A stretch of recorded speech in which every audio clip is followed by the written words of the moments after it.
The operating room doors hissed open at 0400 hours, sterile light cutting through the pre-dawn darkness like a scalpel through skin. General Victor Kane, 4 stars gleaming even on a hospital gown, locked eyes with the surgeon stepping toward him and went absolutely rigid. His pulse monitor spiked. Security moved forward, because the woman pulling on latex gloves, the one they'd summoned as Clearwater Bay Medical Center's best trauma surgeon, was someone he'd watched burn alive in a cargo plane 15 years ago. Dr. Elena Marsh didn't flinch. She simply met his stare and said, "I'd stay very still if I were you, General. Dead women have steady hands." The man who once commanded armies now couldn't survive the next 6 hours without the ghost he'd left behind. Before we begin, I want to invite you to stay with me until the very end of this story. If it moves you, please like this video and comment with the city you're watching from. I love seeing how far these stories travel across the world. The call came to Dr. Elena Marsh at 3:47 a.m., the kind that always meant someone was dying and someone else was desperate. She'd been awake anyway, reviewing trauma protocols in her cramped office on the 4th floor of Clearwater Bay Medical Center. The hospital sat on the edge of Harborview City, a sprawling port town where military ships docked alongside commercial vessels, where sailors and longshoremen mixed with naval officers in dive bars that never closed. Elena had worked here for 3 years, ever since she'd surfaced from a life she couldn't talk about, and in that time she'd built a reputation that administrators both relied on and resented. Brilliant, unorthodox, difficult with authority, too blunt for VIPs. That last part kept her relegated to night shifts and the cases nobody wanted, the uninsured, the violent, the ones who arrived more dead than alive. She preferred it that way. Fewer questions, fewer eyes. Her phone lit up with an internal extension. Dr. Raymond Chen, chief of surgery, never called her directly. "Marsh, my office, now." She was already moving. The administrative wing was a different world from the trauma bays she inhabited. Polished floors, landscape paintings, the faint smell of expensive coffee instead of antiseptic and blood. Chen's office door stood open. Inside, she found not just Chen, but 3 people she'd never seen before. 2 men in dark suits with the rigid posture of federal agents, and a woman in navy dress blues with captain's bars. Chen looked like he'd aged 5 years in the last hour. "Dr. Marsh, we have a situation," I gathered. Elena remained standing, hands loose at her sides. Old habits. The Navy captain stepped forward. "Captain Sarah Vance, Office of Naval Intelligence. 4 hours ago, a military transport helicopter made an emergency landing at Bayside Airfield. On board was General Victor Kane, commander of Joint Special Operations. He's been shot." Elena's expression didn't change, but something cold settled in her chest at the name. Victor Kane, Jesus Christ. "Gunshot wound to the upper back," Vance continued. "The round is still inside, lodged near the spine. It's causing progressive neurological compromise. He needs immediate surgery." "Then why am I here?" Elena's voice was flat. "You've got 3 trauma surgeons on staff with more seniority." Chen cleared his throat. The general refused them all. He reviewed credentials for every specialist within 200 miles. He rejected nationally recognized surgeons from Harbor City Medical, from University Hospital. He kept asking for someone specific, someone with field experience, someone who'd operated in combat zones. One of the suits spoke up. "Your military service record is sealed, Dr. Marsh, but whatever parts we could access indicated extensive trauma experience in classified theaters. The general specifically requested the surgeon with the most combat casualty experience." He paused. "That's you." Elena's jaw tightened. This was impossible. Victor Kane shouldn't even know she existed. Officially, she didn't. The woman who'd served as a combat surgeon in black operations, who'd stitched soldiers back together in places that didn't appear on maps. That woman had died 15 years ago in a plane crash over the Hindu Kush. The official report said so. There had been a memorial service, a flag for her non-existent family. She'd built Elena Marsh from nothing, buried her real name so deep even she sometimes forgot it. "I need to see the scans," she said. Vance handed her a tablet. Elena studied the CT images with practiced efficiency, her mind automatically calculating trajectories, assessing damage. The bullet had entered below the right scapula, traveling at a downward angle before lodging against the T4 vertebra. Proximity to the spinal cord, potential vascular involvement, 6-hour window before permanent paralysis became likely. Difficult, not impossible, but something was wrong with the imaging. She zoomed in on the foreign object. The density was off, the edges too clean. When was he shot? Approximately 8 hours ago, classified location. And he's only getting here now? Elena looked up sharply. 8 hours with a bullet against his spine? There were complications in transport. Vance's tone made it clear that was all Elena would get. I'll need a full team. Anesthesia, nursing, neuromonitoring, and I work without observers. The suits exchanged glances. That won't be possible. This is a matter of national security. We'll need... Then find another surgeon. Elena set down the tablet. I don't operate with people looking over my shoulder, especially not people who think they know better than I do about what happens inside a human body. Dr. Marsh, Chen's voice carried a warning. This is a 4-star general, and I'm the person you called at 4 a.m. because nobody else can do this. She met his eyes. So either I do it my way, or you explain to the Pentagon why their general is paralyzed because you insisted on babysitters. The silence stretched thin. Finally, Vance nodded. Agreed. But the extracted bullet and any other foreign material become federal property immediately, non-negotiable. Fine. Elena headed for the door. I want him prepped in OR3, full neurological monitoring suite, and get me Dr. Yuki Tanaka for anesthesia. She's the only one I trust for spinal work. She was halfway down the hall when Chen caught up to her. Elena, wait. She stopped but didn't turn around. Why would a general you've never met specifically request you? Your service record is sealed. Your real name doesn't even appear in our system. How does he know who you are? Elena looked back at him, and for just a moment, Chen saw something in her eyes that made him step back. Something hard and haunted and very far from the quiet surgeon who worked night shifts without complaint. I have no idea, she lied. Maybe he just likes my success rate. OR3 was a cathedral of controlled violence, all stainless steel and halogen light. Elena scrubbed in with mechanical precision, the ritual of soap and water and minutes counted out like a meditation. Through the observation window, she could see Victor Kane being transferred to the surgical table. He'd aged, gray in his hair now, lines around his eyes, but the same rigid bearing, the same air of absolute authority, even unconscious and vulnerable.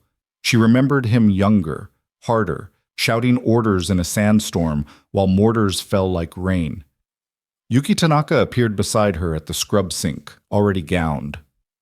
They told me this is the most important surgery of my career. Want to tell me what we're really walking into? Elena appreciated that. Yuki was sharp, unflappable, and had a gift for reading between the lines. High-level military casualty, bullet near the spine, probably complications we haven't been told about yet. Fantastic. Just another Tuesday. Yuki's dark eyes were serious despite the dry tone. You okay? You look like you've seen a ghost. Maybe I have. They entered the OR together. The team was already assembled, scrub nurses Elena trusted, a neurosurgery resident for monitoring, radiology on standby. Victor Kane lay prone on the table, intubated and draped, only his upper back exposed. Elena took her position, scalpel in hand, the weight of it familiar as breathing. Pressure stable, Yuki reported from the head of the table. Neuro signs unchanged. You're clear to start. The first incision was always a commitment, a crossing of the Rubicon between theory and reality. Elena's blade traced a clean line between muscle planes, exposing the architecture beneath skin. Blood welled up, suction cleared it, layers peeled back with careful dissection. Bullets visible on fluoro, the resident called out. Approximately 2 centimeters from the spinal cord, looks like it's resting against the vertebral body. Elena worked deeper, retracting muscle, navigating around nerves and vessels with the precision of someone who'd done this 1,000 times in worse conditions. She'd operated in field hospitals with generators failing, in the bellies of cargo planes at 30,000 feet, in caves lit by headlamps while gunfire echoed outside. This should have been easy by comparison, but as she approached the bullet, that wrongness she'd seen in the scans intensified. "Give me magnification," she said quietly. The surgical microscope swung into position. Elena adjusted the focus and went very still. The object embedded in Victor Kane's body wasn't a standard bullet. The metal was too clean, too precise. The edges showed signs of extreme heat, not impact deformation but melting. And there, barely visible, was an etching, a serial number in a format she recognized from her former life. U.S. military aerospace alloy. Experimental grade. This wasn't enemy fire. This was American technology, and it had been placed, not shot, into Victor Kane's back with surgical accuracy. Problem? Yuki's voice cut through her thoughts. No. Elena forced her hands to keep moving, just assessing approach angles. She extracted the fragment with painstaking care, dropping it into a specimen container with a clink that sounded too loud in the quiet room. The metal gleamed under the lights, impossibly clean for something that had supposedly been fired from a weapon. Hemorrhage controlled. Spinal cord looks intact. We're going to be okay. Elena began the closure, layer by layer, each suture an act of concentration that kept her mind from spiraling. Someone had tried to kill Victor Kane with American military hardware. Someone with access to classified materials and the expertise to make it look like enemy action. And somehow, impossibly, he'd known to ask for her. The surgery took 4 hours. When Elena finally stepped back, dawn light was bleeding through the high windows of the OR. Victor Kane was alive, stable, and would likely make a full recovery. She stripped off her gloves and gown like she was shedding skin. "Beautiful work," Yuki said. "That was some of the most precise spinal dissection I've ever seen. Where did you train again?" "Here and there." Elena managed a tired smile. "Good work on the anesthesia. He didn't move once." "He's in recovery now. Should wake up in about an hour." Elena nodded and headed for the scrub room, but she'd barely made it through the door when Captain Vance appeared with her 2 suited shadows. "Dr. Marsh, the extracted material." Elena pulled the specimen container from her pocket and handed it over without a word. Vance examined it briefly, then sealed it in an evidence bag that one of the suits immediately secured in a metal case. "The general is asking for you," Vance said, "once he's fully conscious. I'll check on him during rounds." "He was quite specific. He wants to see you immediately upon waking." Elena studied the naval officer's face, looking for any sign that Vance knew more than she was saying. But military intelligence officers were professional masks, revealing nothing. "Fine. Page me when he's coherent." She left them standing in the hallway and made her way to the surgeon's lounge, a windowless room with stale coffee and furniture that had seen better decades. She needed to think, needed to figure out what the hell was happening and why Victor Kane, a man who'd watched her die 15 years ago, had specifically requested her for surgery. The coffee was bitter and burned. She drank it anyway. Her pager buzzed 20 minutes later. Recovery room. Patient awake. Elena made her way through the hospital's pre-dawn quiet, past night shift nurses marking charts, past early morning cleaning crews, past the ordinary machinery of medicine. But nothing about this felt ordinary. The recovery room was separated into bays by curtains. Victor Kane occupied the last one, farthest from the nursing station. 2 military police stood outside his bay, serious men with sidearms who checked her ID badge before letting her pass. He was sitting up slightly, oxygen cannula in his nose, monitors beeping a steady rhythm. His eyes tracked her as she approached, and they were fully alert despite the anesthesia he should still be shaking off. "Dr. Marsh?" His voice was rough, but strong. "Or should I use your real name?" Elena's expression didn't flicker. "I don't know what you're talking about, General. I'm here to check your neurological status post-surgery." "Cut the act, Reyes." He used her old name like a weapon. "I know exactly who you are."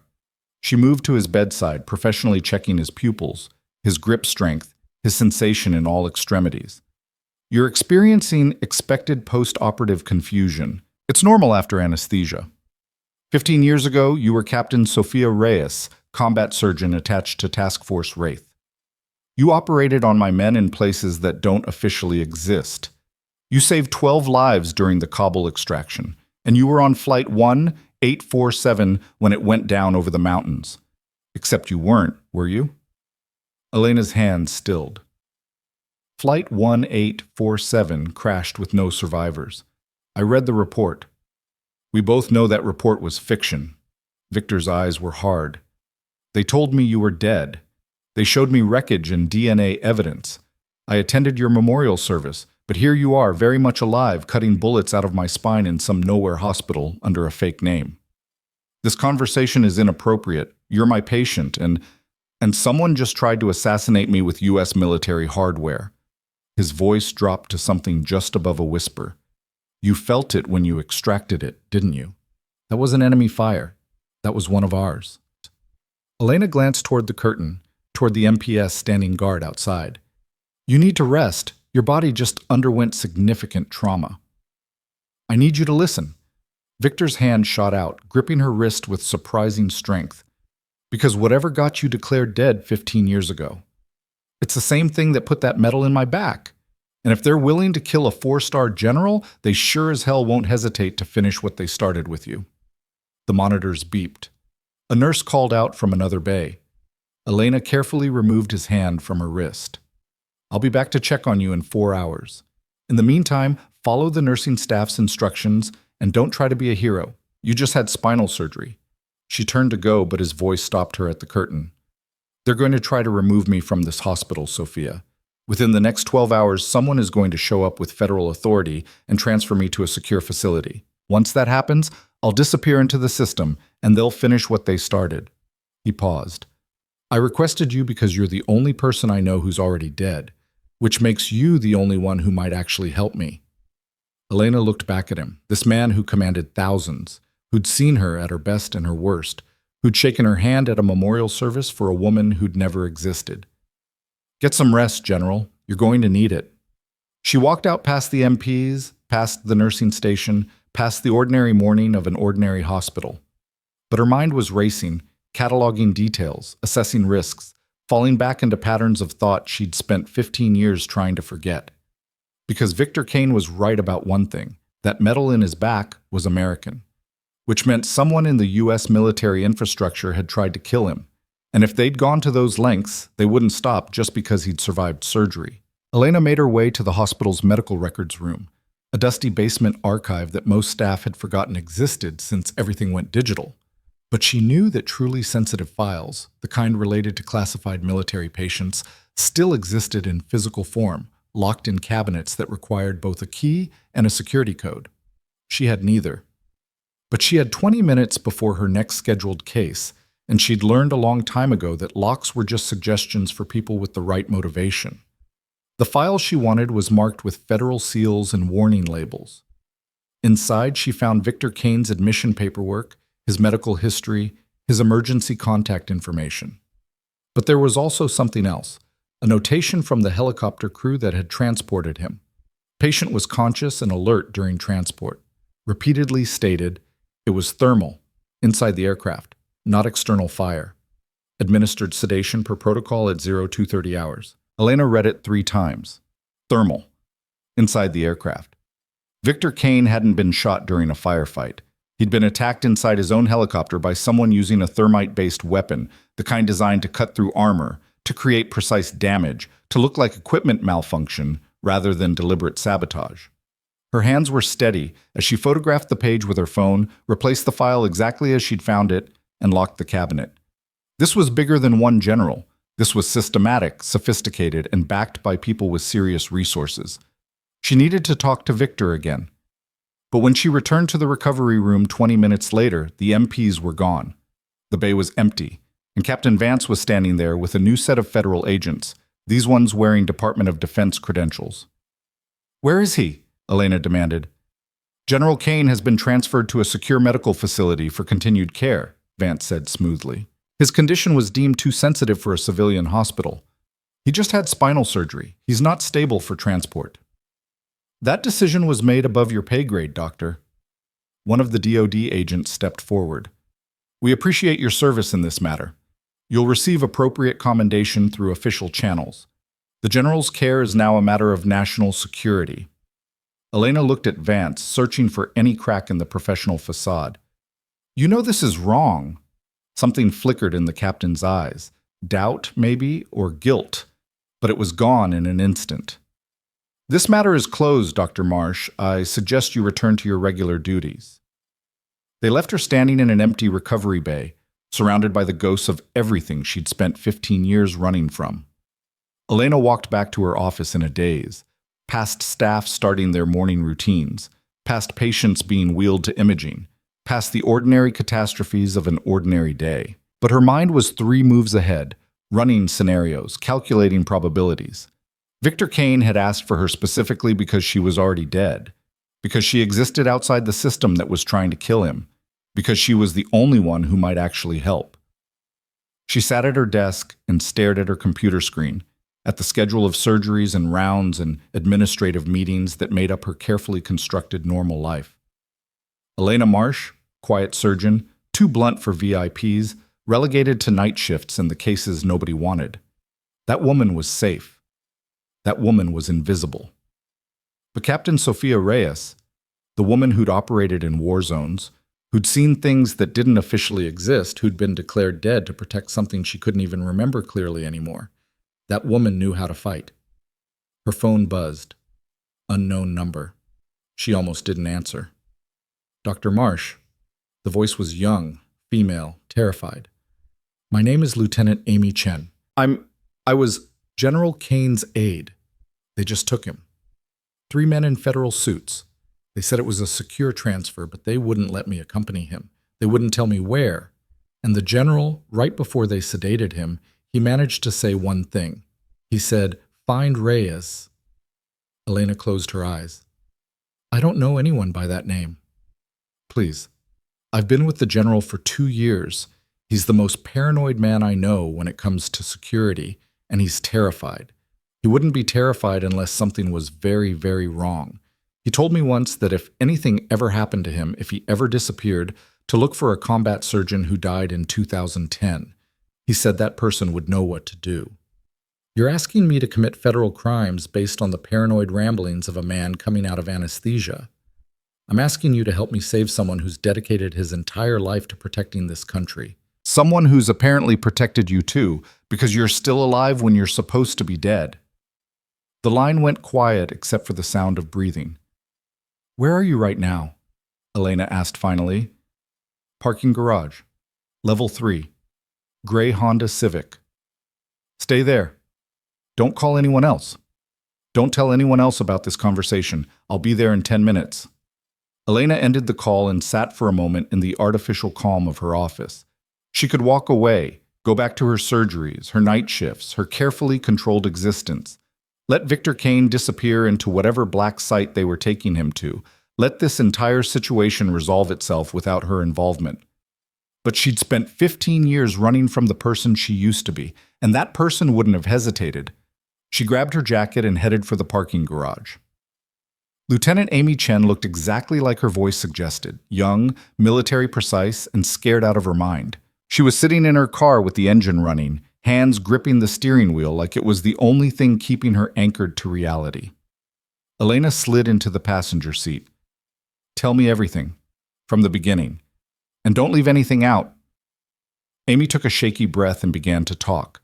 The story that emerged was fragmented, incomplete, but deeply wrong. General Kane had been returning from an inspection tour of a classified facility in the Nevada desert, something to do with experimental aircraft and new propulsion systems. His helicopter had developed mechanical problems 40 minutes into the return flight. They'd made an emergency landing at a civilian airfield. The crew had found Kane unconscious in the cabin with what appeared to be shrapnel wounds. But it wasn't shrapnel, Elena said quietly. It was thermite. Amy's head snapped toward her. How did you?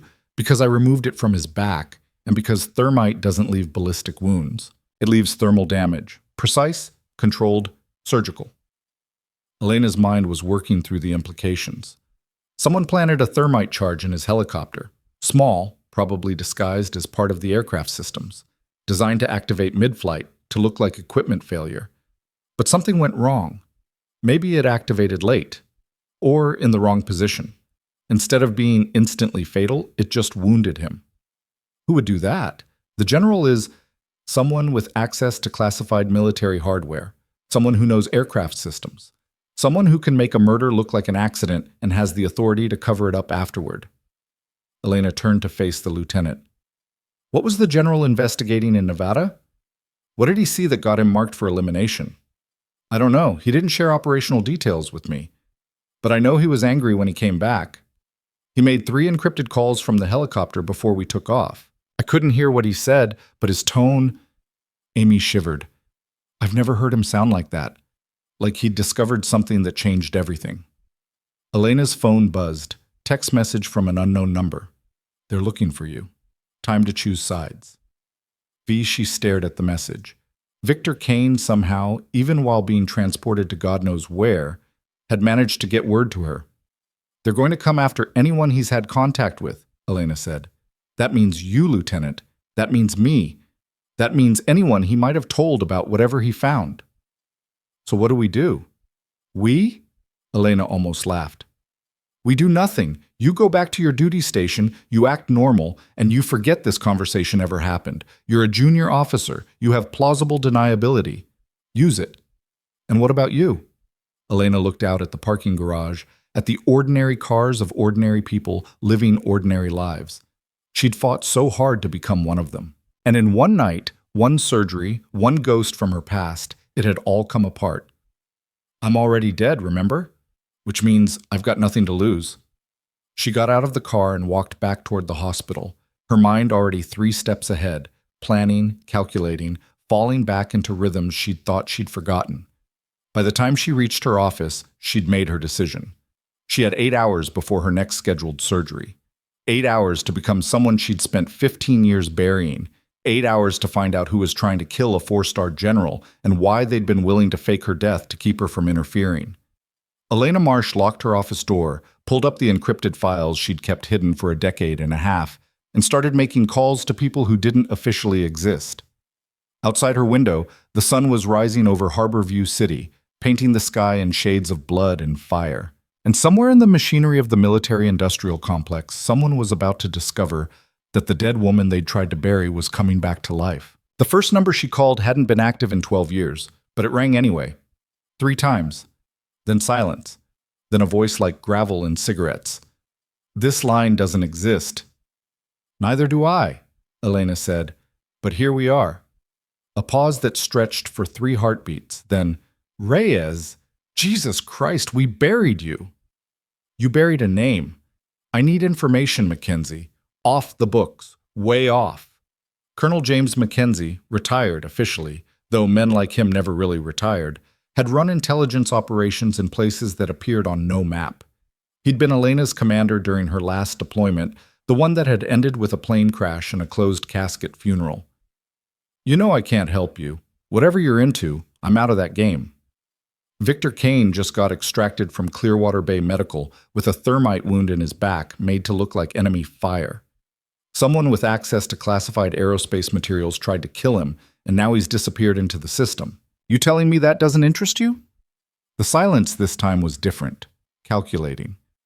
Kane's a good man, one of the few left. If someone's moving against him... Mackenzie's voice hardened. What do you need? Everything you can find on his movements in the last 72 hours. Where he went, who he met with, what he was investigating, and I need it 2 hours ago. That kind of information doesn't just float around, Reyes. That's locked behind firewalls that'll trigger alarms the second I touch them. Then trigger them, because whoever did this is cleaning up loose ends, and I'm probably on that list right behind Kane. She heard him typing, the click of keys like distant gunfire. There's chatter, Mackenzie said finally. Military channels, encrypted but sloppy. Something about a facility inspection gone wrong, Project Nightfall. That name mean anything to you? Elena's blood went cold. Project Nightfall. She'd heard whispers about it years ago, back when she was still Captain Reyes, still operating in the shadows. Something about next-generation propulsion systems, about technology that could change the fundamental nature of air superiority. But the details had been above her clearance level, locked behind classifications that even special operations personnel couldn't access. Keep digging. And Mackenzie, watch your back. If they're willing to take out Kane, nobody's safe. She ended the call and immediately dialed another number, this one tied to a woman who'd saved her life in a field hospital outside Kandahar, and then vanished into civilian life. Dr. Sarah Chen, no relation to Raymond, answered on the first ring. I was wondering when you'd call. You heard? 4-star general gets emergency surgery at a civilian hospital, then disappears? Yeah, I heard. And I heard your name attached to it, even though you're supposed to be keeping your head down and playing nice with the administration. Sarah's voice carried the weight of old friendship and older fears. What are you doing, Elena? Probably something stupid. I need access to federal databases, flight records, personnel movements, anything related to military transport in the last week. That's not stupid. That's career suicide. That's federal prison. Then it's good I'm already dead. Sarah laughed, but there was no humor in it. You know what I miss about the war? At least they're the enemy's war uniforms. This shadow war bureaucracy bullshit, it's designed to chew people like us up and spit us out. Will you help me? I've got a contact at Defense Logistics. Civilian contractor, access to transport databases. I can get you read-only access for maybe 6 hours before someone notices the breach. After that, you're on your own. 6 hours is enough. Elena, be careful. Whatever you're walking into, it's bigger than one general. People don't use thermite for routine hits. That's message-sending hardware. The words hung in the air between them like smoke. Elena spent the next 20 minutes setting up a virtual private network that routed her connection through servers in 7 countries, each layer of encryption making her harder to trace. Then Sarah's contact information came through, and she was inside the Defense Logistics database, watching transport records scroll past like a digital river. She filtered for flights in and out of Nevada in the last 72 hours, cross-referenced with military helicopter movements, and found Victor Kane's flight almost immediately. Tail number N447 departed Groom Lake Air Force Base, the facility civilians called Area 51, at 1840 hours 3 days ago. Scheduled arrival at Joint Base Andrews, estimated flight time 4 hours. But the helicopter had diverted 90 minutes into the flight. Emergency landing at Bayside Airfield, a civilian strip used mostly for cargo and charter flights. The official report cited mechanical failure in the hydraulic systems. Elena pulled up the maintenance logs for N447. The helicopter had been serviced that same morning. Full inspection. All systems green.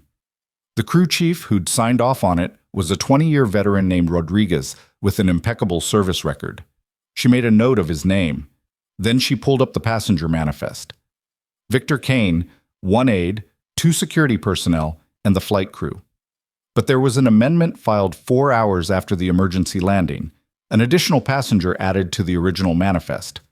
Someone who'd apparently been on the flight the entire time, but hadn't appeared in the initial documentation. The name was redacted, just black bars where a person should have been. Someone had been on that helicopter with Victor Kane, someone important enough that their presence had to be scrubbed from the public record, and that someone was either dead or they'd helped plant the thermite charge that was supposed to kill the general. Elena's phone buzzed. Text from Mackenzie. Found something. Not good. Call me. She dialed immediately. Project Nightfall isn't a propulsion system, Mackenzie said without preamble. It's a weapon.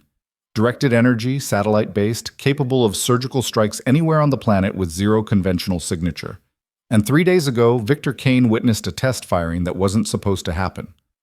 Elena's mind raced through the implications. A weapon like that would fundamentally shift global power dynamics. It would make traditional military infrastructure obsolete. It would be worth killing to protect. Who authorized the test? That's where it gets interesting. The authorization came from someone in the chain of command, but the digital signature is scrambled. Whoever gave the order covered their tracks. But Kane was there as an observer, representing Joint Special Operations Command. He wasn't supposed to see the test at all. He was inspecting facility security. Wrong place, wrong time. Or maybe right place, and someone panicked. What did the test target? Mackenzie's silence was answer enough. It was a civilian target, Elena said quietly. Wasn't it? A village in Yemen. 47 people. The official report will say drone strike, probable terrorist cell. But Kane saw the satellite feed. He knows it was nightfall, and he knows that using an experimental weapon against civilians without congressional oversight is about 7 different kinds of illegal. Elena closed her eyes. This wasn't about protecting technology. This was about covering up a war crime, and anyone who knew the truth was a liability. I need to find him, Mackenzie, before they finish what they started. You can't. He's in the wind. Federal custody means he could be in any one of a dozen black sites. You'll never get close. Then I need to make enough noise that they have to bring him into the light. I need leverage. Leverage against people who just committed mass murder with a space weapon? Reyes, that's suicide. You have a better idea? She could hear him breathing on the other end of the line, weighing options, calculating risks the way he'd done 1,000 times in briefing rooms and combat zones. There's one person who might help, he said finally. Senator Elizabeth Morrison, Armed Services Committee. She's been pushing for oversight on black budget programs for years, making enemies in all the right places. If you can get proof to her, actual evidence, she might be able to force an investigation. Proof. Right. Because I'm sure the people who made a general disappear are just going to hand over their classified war crime documentation. I didn't say it would be easy. But it's the only play that doesn't end with you in a cell or a grave. Elena looked at her computer screen, at the redacted name on the passenger manifest, at the trail of digital breadcrumbs that led toward something vast and terrible. Send me everything you have on Morrison. Contact information, schedule, security details. And Mackenzie? Thank you. Don't thank me yet. You're about to pick a fight with people who have unlimited resources and zero accountability. Just try not to get yourself actually killed this time. The line went dead. Elena sat back in her chair, her mind already working through the next steps. She needed evidence, something concrete that couldn't be dismissed or classified away, something that would force the people behind this into the light. And she knew exactly where to find it. The specimen container with the thermite fragment was already in federal custody, locked away as evidence. But evidence had to be cataloged, logged, stored according to protocol. And protocols meant databases, paper trails. People who followed orders without necessarily understanding what they were protecting. She pulled up the hospital's security camera footage from that morning, tracking Captain Vance and her DOD escorts as they left the recovery room. They'd gone straight to the administrative wing, spent 12 minutes in a secured office, then departed through the main entrance to a black SUV. 12 minutes was enough time to fill out evidence transfer forms, which meant there was paperwork. Elena locked her office and made her way back to the administrative wing, moving with the purposeful stride of someone who belonged exactly where they were. The security office was staffed by a single guard named Martinez, a retired cop who spent most of his shift watching sports highlights on his phone. Hey Martinez, I need to check something in the evidence locker. Federal transfer from this morning, they forgot to give me a copy of the chain of custody form. Martinez looked up, mildly annoyed at the interruption. Federal transfer? Nobody told me about that. Exactly. That's why I need to verify the documentation. You know how the feds are. They show up, flash credentials, and expect everyone to just fall in line. I want to make sure everything was logged properly. He grunted and pulled up the morning's logs on his computer. What time? Around 800.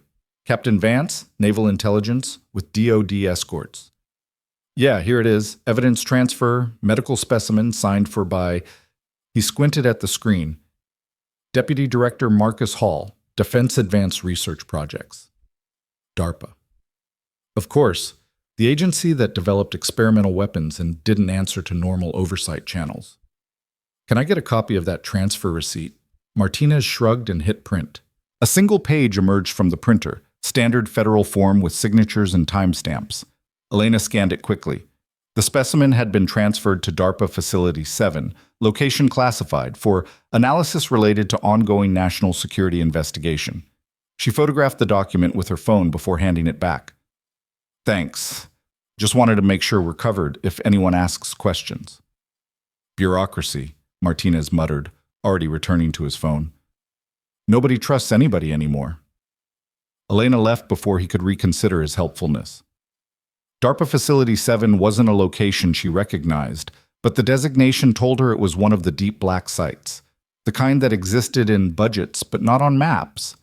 Getting inside would be impossible.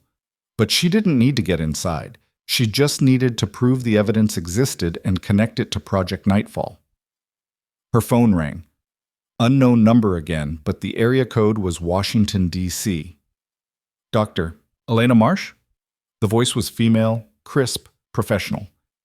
This is Melissa Hart, Chief of Staff for Senator Elizabeth Morrison. Colonel Mackenzie suggested you might have information relevant to the senator's oversight interests. Elena felt a surge of relief.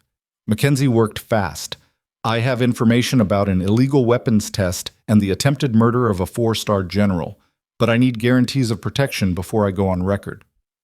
The senator takes whistleblower protection very seriously, but we'll need to verify your claims before we can offer any formal safeguards. Can you meet this afternoon? The senator has a brief window between committee meetings. Where? Lincoln Memorial, 3 o'clock. Come alone. The line went dead before Elena could respond. She checked her watch. 4 hours. Enough time to gather everything she had to prepare for what might be her only chance to expose this before it consumed her entirely. But first she had one more call to make. Lieutenant Amy Chen answered on the second ring. Dr. Marsh, did you? I need you to do something for me. It's going to sound paranoid, but I need you to trust me. Okay. Pack a bag. Essentials only. Cash, no credit cards. Leave your phone somewhere public. A restaurant, a library, anywhere with cameras. Then disappear for 48 hours. Don't tell anyone where you're going. Don't contact anyone you know. Can you do that? Amy's voice shook slightly. You're scaring me. Good. You should be scared. The people who took General Kane aren't going to stop with him. They're going to clean up anyone who might know what he knew. That includes you. What about you? I'm already making enough noise that they'll have to deal with me directly, which means you have a window to get out. Use it. Where should I go? Elena thought for a moment. There's a motel outside Baltimore, the Riverside Inn. Pay cash, use a fake name. Stay there until you hear from me or until you see news about an investigation into Project Nightfall. If you don't hear anything in 72 hours, go to the nearest FBI field office and tell them everything. Dr. Marsh, Sophia, what if something happens to you? Then you make sure they don't get away with it. Promise me. I promise. Elena ended the call and immediately destroyed the burner phone she'd been using, snapping the SIM card and dropping the pieces in 3 different trash cans on her way out of the hospital. She had 3 hours until the meeting with Senator Morrison. 3 hours to prepare for the moment when she'd step fully into the light and become a target that couldn't be ignored.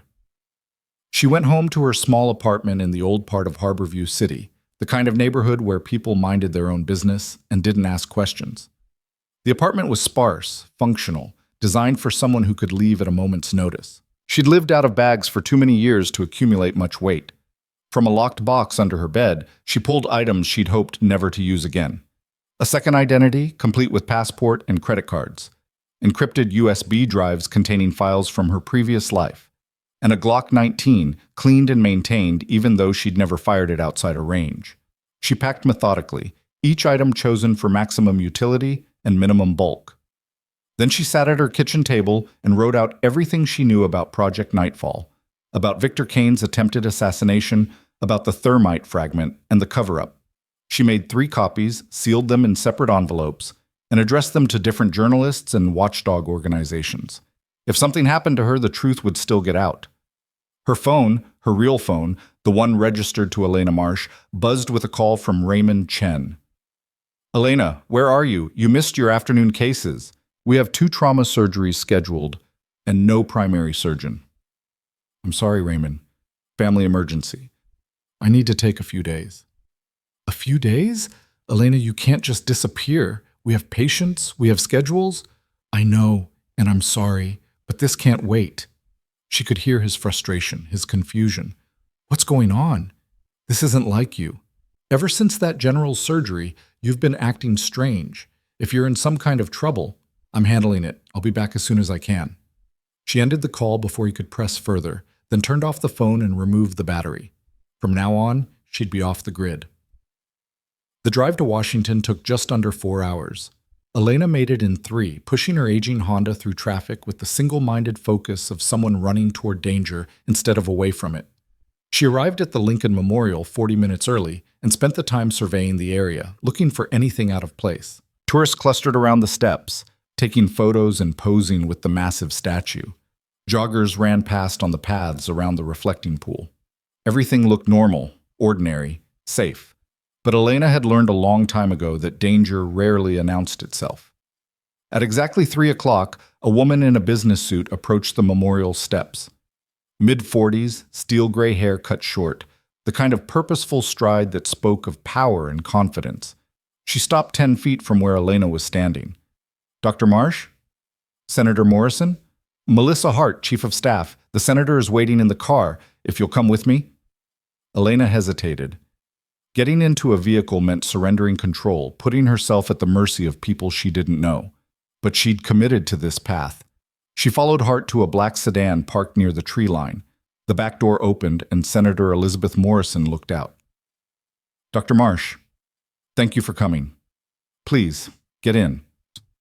The senator was older than her publicity photos suggested, with sharp eyes that missed nothing and the kind of presence that commanded rooms without effort. Elena slid into the seat beside her, and the door closed with a solid thunk. "I understand you have information about Project Nightfall," Morrison said without preamble. "Before we proceed, I need to know, are you prepared for the consequences of going public with classified information? Because once you cross that line, there's no going back." "I'm already dead according to official records," Elena said. "I've got nothing to lose." Morrison studied her for a long moment. "Colonel Mackenzie vouched for you. He said you were one of the best combat surgeons he'd ever worked with and that you died protecting intelligence assets in Afghanistan. Yet here you sit. I'm going to need the full story." So Elena told her about Captain Sofia Reyes, about the black operations, about the plane crash that had been staged to give her a new life away from the targets she'd made, about Victor Kane's surgery and the thermite fragment and the disappearing general and the redacted passenger manifest. Morrison listened without interrupting, her expression giving nothing away. "And you believe Project Nightfall is a directed energy weapon that was used against civilian targets," she said when Elena finished. "I believe General Kane witnessed something that scared him badly enough to risk his life trying to expose it. And I believe someone with significant power is willing to commit murder to keep that secret buried. Do you have proof? Actual evidence, not just testimony?" Elena pulled out her phone and showed Morrison the photographs she'd taken. The transfer receipt, the flight records, the maintenance logs that proved the helicopter had been sabotaged. "This is good," Morrison said slowly, "but it's not enough. Defense can classify all of this, claim national security, bury it in committees that'll take years to sort through. I need something that can't be dismissed, something that proves the weapon exists and was used illegally. The thermite fragment is in DARPA custody. That's physical evidence, which we'll never see. DARPA doesn't hand over classified materials just because a senator asks nicely." Morrison leaned forward. "Here's what I can do. I can use my position on armed services to request a classified briefing on any experimental weapons programs. They'll stonewall, but it'll create a paper trail. And if General Kane surfaces, if he can testify about what he saw, we might have enough to force a real investigation. And if he doesn't surface, if they've already silenced him?" Morrison's expression hardened. "Then we find another way to make them answer for it. But Dr. Marsh, you need to understand the risk you're taking. These people have already tried to kill a 4-star general. They won't hesitate to eliminate a civilian surgeon." "I know." "Do you? Because witness protection only works if you're willing to disappear completely. New name, new life. No contact with anyone from your past. Are you prepared for that?" Elena thought about the life she'd built as Elena Marsh. The quiet surgeries, the night shifts, the carefully maintained invisibility. She'd already disappeared once. She could do it again. But not until this was finished.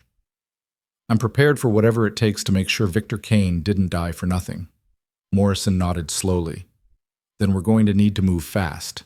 Because if my sources are correct, there's a classified appropriations hearing scheduled for next week.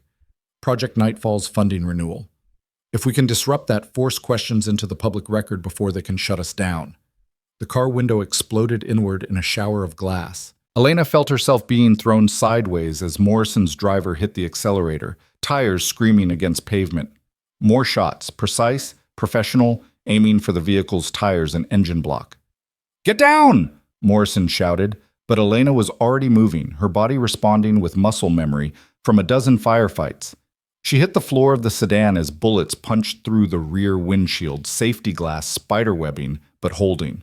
The driver executed a sharp turn that sent them careening through a parking area, scattering tourists and joggers. More gunfire, but more distant now. They were getting away. "Status!" Morrison barked into a radio. "Two shooters, rooftop position, civilian clothes. Metro police responding, but they're gone." The voice was calm, professional.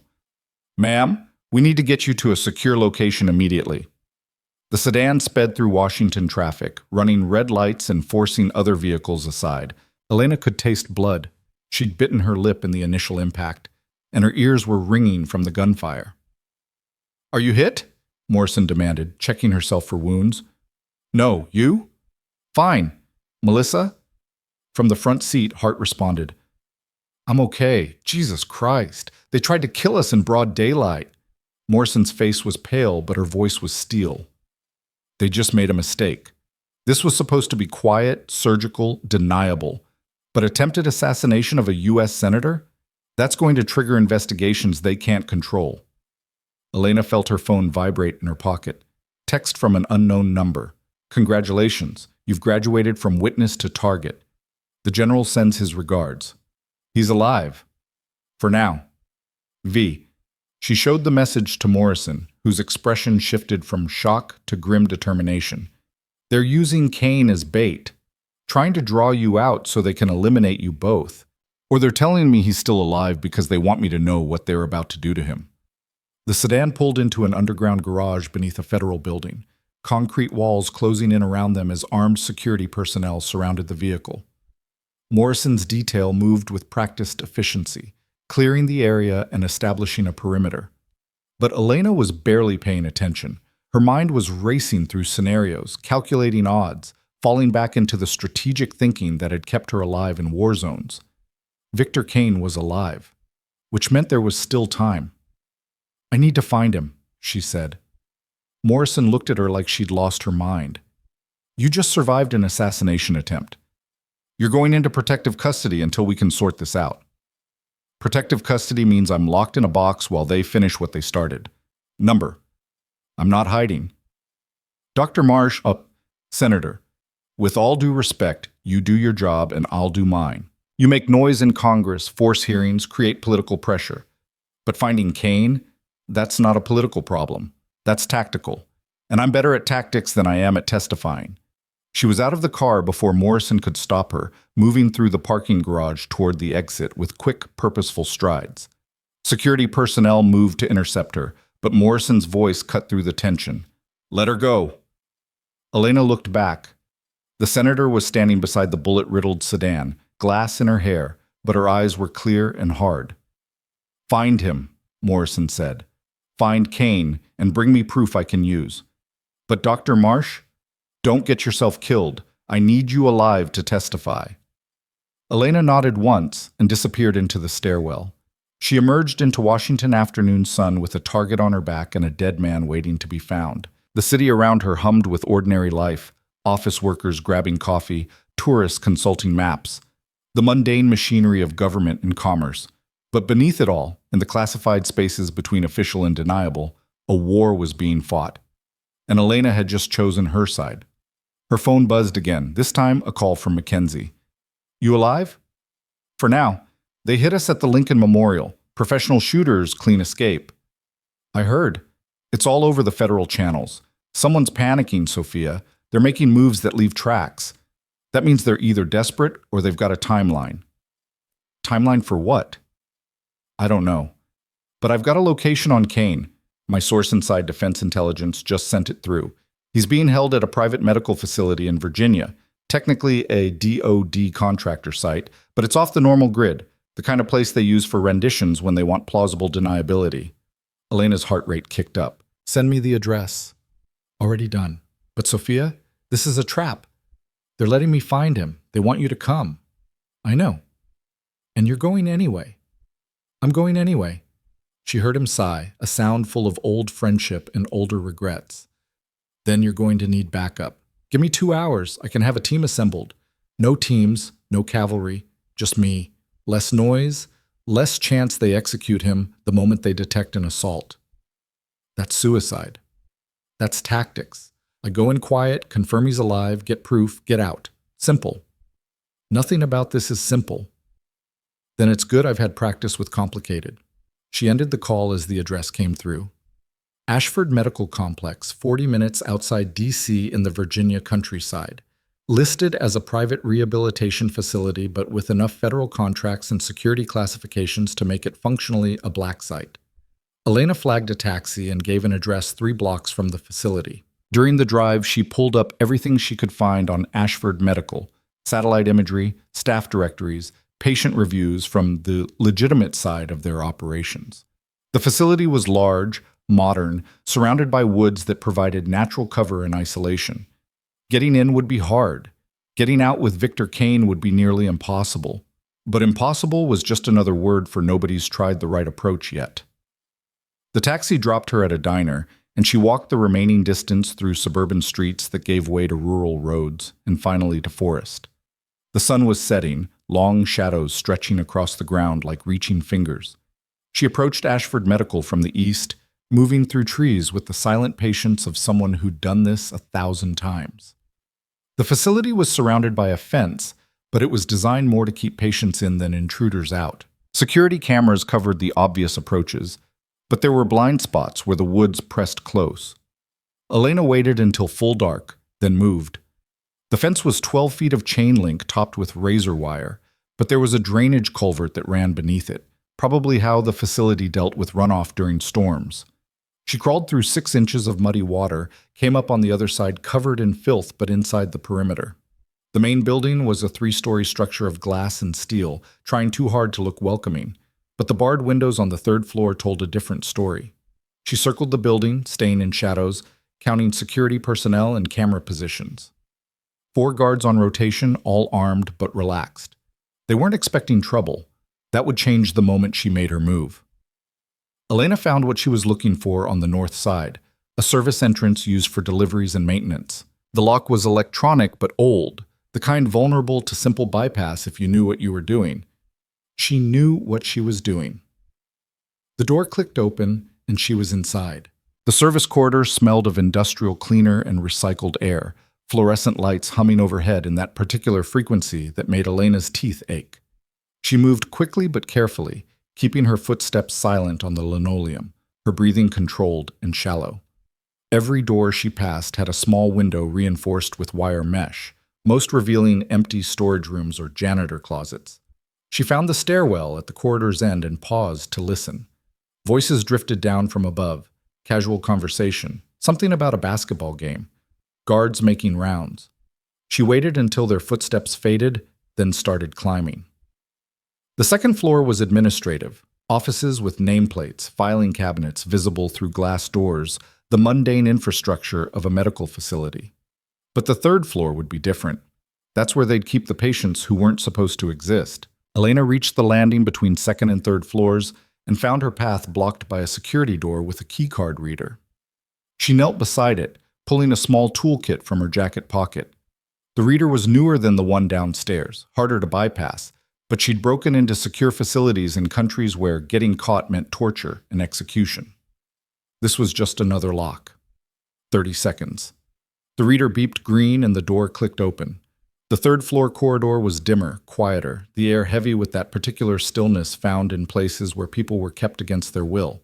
6 rooms, 3 on each side, all with heavy doors and small observation windows. Elena moved to the first door and looked inside. Empty bed, restraints attached to the frame. The 2nd room held an elderly man, sedated and unresponsive. The 3rd room was Victor Kane. He was awake, sitting upright in the hospital bed, despite the IV line in his arm and the monitoring equipment attached to his chest. When he saw Elena's face in the window, his expression went from exhausted to alert in an instant. She tried the door.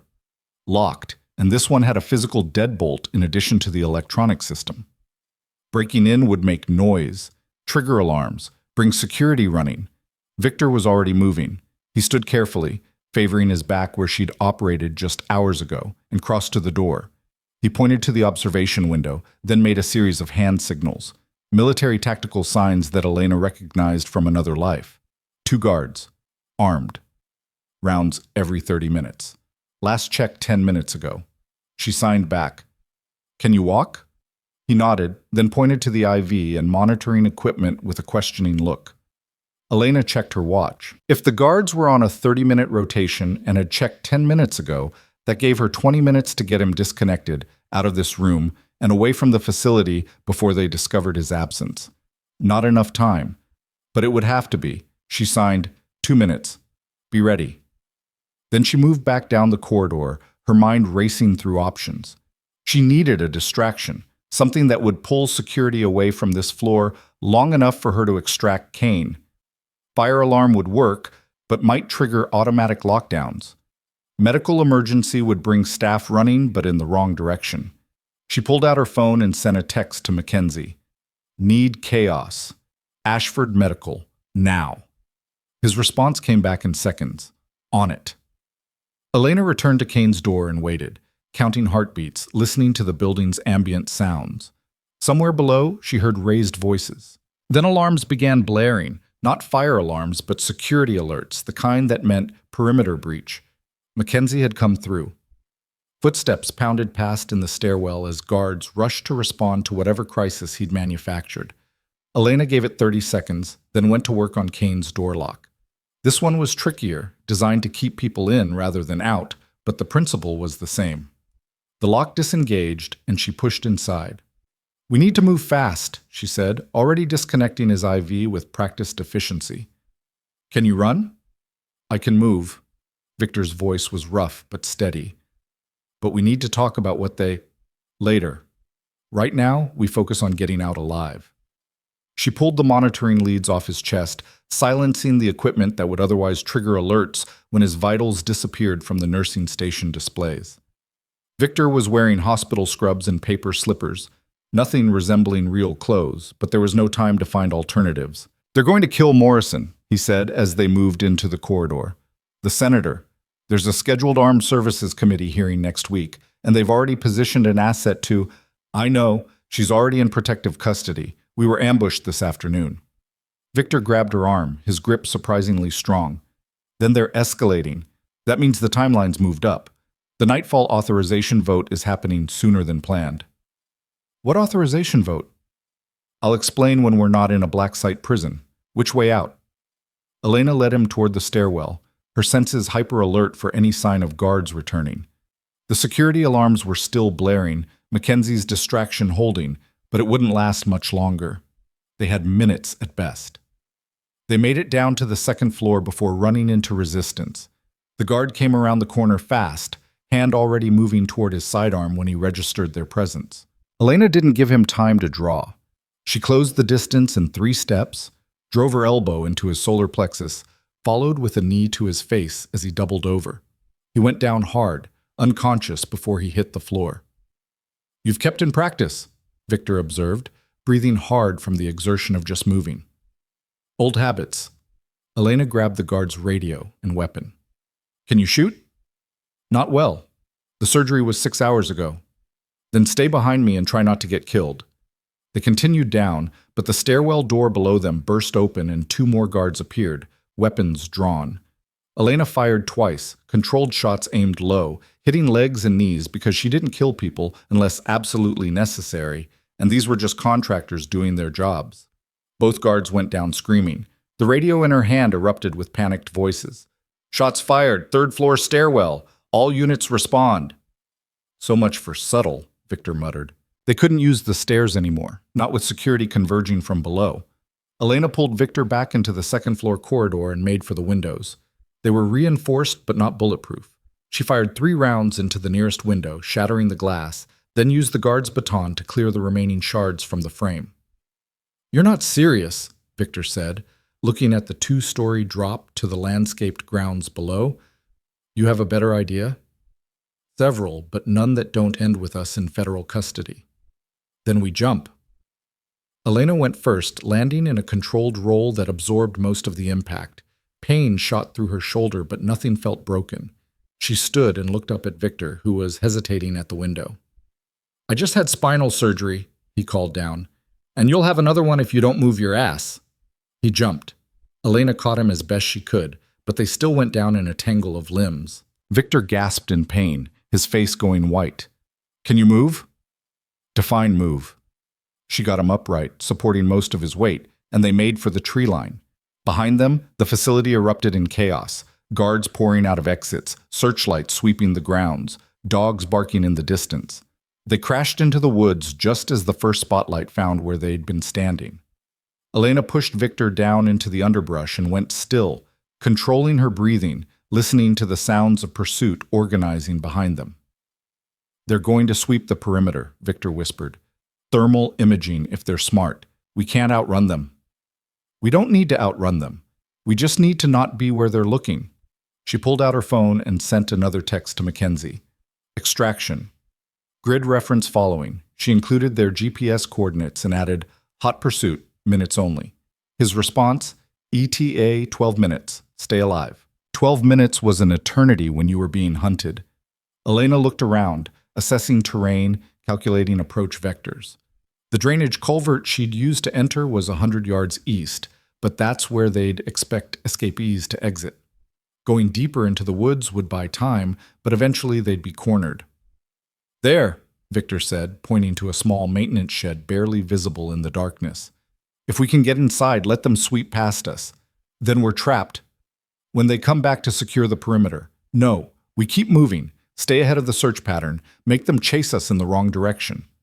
She helped him to his feet and they moved deeper into the woods, angling away from the facility, but also away from their actual extraction point. Behind them, she could hear commands being shouted, search teams fanning out with military precision. These weren't rent-a-cops. These were professionals, probably former special operations, the kind of contractors who got hired when you needed people willing to cross legal lines without asking questions. A spotlight swept through the trees 10 feet to their left. Elena pulled Victor down behind a fallen log, and they pressed themselves into the earth, barely breathing. The light passed over them, paused, came back. Someone had seen something. "Stay here," Elena whispered. "When I draw them off, you move toward the extraction point. Due north, 300 yards. Mackenzie will have transport waiting." "I'm not leaving you." "You're not going to have a choice." Before Victor could argue, Elena stood up and ran, deliberately making noise, snapping branches and crashing through underbrush. The spotlight locked onto her immediately. "Target acquired. Female subject fleeing north-northwest." She heard pursuit crashing through the woods behind her, at least 3 different searchers converging on her position. Elena ran hard, using the darkness and her knowledge of how pursuit teams moved to stay just ahead of them. She led them in a wide arc away from where Victor was hiding, away from the extraction point, drawing the search pattern off-center. A dog barked somewhere close. Too close. Elena changed direction, splashing through a small stream to break her scent trail, then scrambled up a rocky outcropping that would slow the dogs. Her lungs burned and her shoulder throbbed where she'd landed wrong, but she kept moving. The woods opened into a clearing and she was suddenly exposed in moonlight. Behind her, voices called out positions, coordinating to cut off her escape routes. Ahead, the ground sloped down toward what looked like an old logging road. She ran for it. Headlights bloomed in the darkness as a vehicle roared up the logging road. Elena dove sideways as it skidded to a stop, armed men pouring out. She was surrounded, caught in a kill box with nowhere to run. "On the ground! Now!" She went down, hands visible, knowing that resistance now would just get her shot. They zip-tied her wrists behind her back with practiced efficiency, searched her roughly for weapons, and hauled her upright.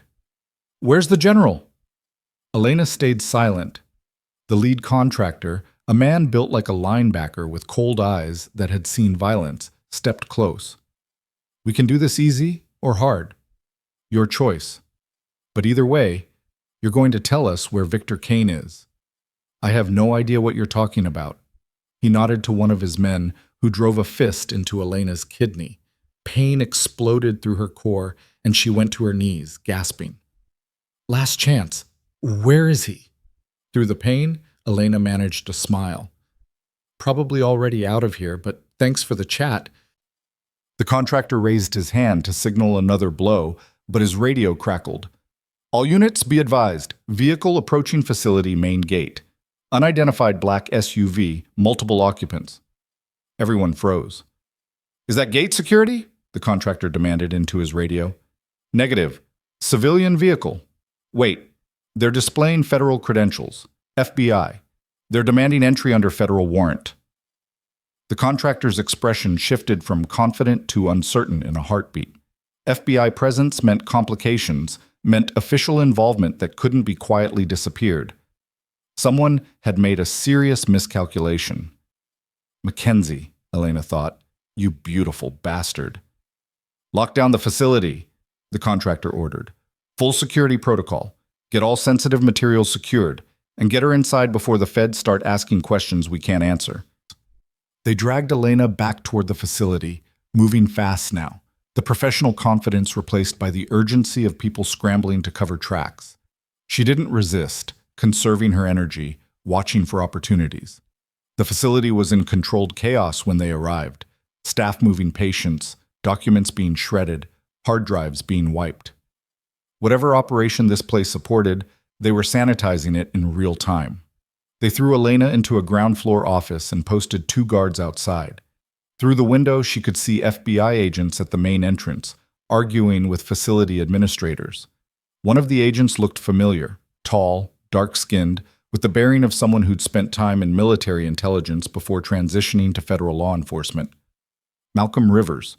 She'd worked with him once, years ago, on a joint task force investigation. If Mackenzie had brought him into this, that meant someone had called in serious favors. The door opened and a man entered who Elena had never seen before but recognized immediately from his bearing and the weight of authority he carried like a physical presence. Mid-50s, expensive suit, American flag pin on his lapel. The kind of man who made decisions that moved billions of dollars and ended careers. Dr. Elena Marsh, he said, sitting across from her with the casual confidence of someone who held all the cards. Or should I call you Captain Sophia Reyes? I have to say, your resurrection is quite inconvenient. And you are? Deputy Director Marcus Hall, Defense Advanced Research Projects. We've actually met before, though you wouldn't remember. I was a junior program manager when you were operating with Task Force Wraith. You saved 2 of my researchers after an ambush in Kabul. I've always appreciated that. Then maybe you could appreciate cutting these zip ties. Hall smiled, but there was no warmth in it. I'm afraid that's not possible. You see, you've created a significant problem. General Kane was supposed to die in surgery. His knowledge of Project Nightfall makes him a critical security liability. But you saved him, and in doing so, you've exposed yourself as someone with capabilities and connections we didn't anticipate. If you're trying to scare me into cooperation, you should know I've been scared by better people than you. I'm not trying to scare you, Dr. Reyes. I'm trying to make you understand the stakes. Nightfall isn't just a weapon. It's a fundamental shift in global power dynamics. Orbital kinetic strikes with surgical precision and complete deniability. Do you understand what that means? It means we can eliminate threats anywhere on Earth without deploying troops, without risking pilots, without leaving forensic evidence. It means American interests can be protected in ways that were impossible even 5 years ago. It means you can commit war crimes without accountability. Well, Hall's expression hardened. It means we can prevent wars before they start. That village in Yemen? Intelligence indicated a planned terrorist attack that would have killed hundreds. We eliminated the threat with 0 American casualties. That's not a war crime. That's precision prevention. Intelligence from who? Based on what criteria? Authorized by which oversight committee? Elena leaned forward despite the restraints. You're talking about giving someone, probably someone like you, the unilateral authority to execute anyone, anywhere, based on classified intelligence that no one can verify. That's not prevention. That's tyranny with a satellite. That's national security in the 21st century, and it's too important to let one idealistic general and one dead surgeon derail. Hall stood. General Kane will be relocated to a more secure facility tonight. You'll be declared an enemy combatant and transferred to a detention site where no lawyers and no senators will ever find you, and Project Nightfall will be approved by the Appropriations Committee next week, with full authorization for operational deployment. The FBI is literally at your front door. The FBI has jurisdiction over domestic crimes. This is a matter of national defense. Their warrant will be challenged and quashed by morning. Hall moved toward the door, then paused.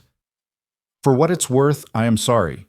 You're a brilliant surgeon, and your service to this country deserved better than this. But you chose to involve yourself in matters beyond your understanding. I understand perfectly. You're terrified that the truth will come out, that people will see Nightfall for what it really is, a weapon that makes it easy to kill and easy to lie about it. And you're willing to murder anyone who threatens that, even a 4-star general who dedicated his life to this country. Hall's facade cracked just slightly.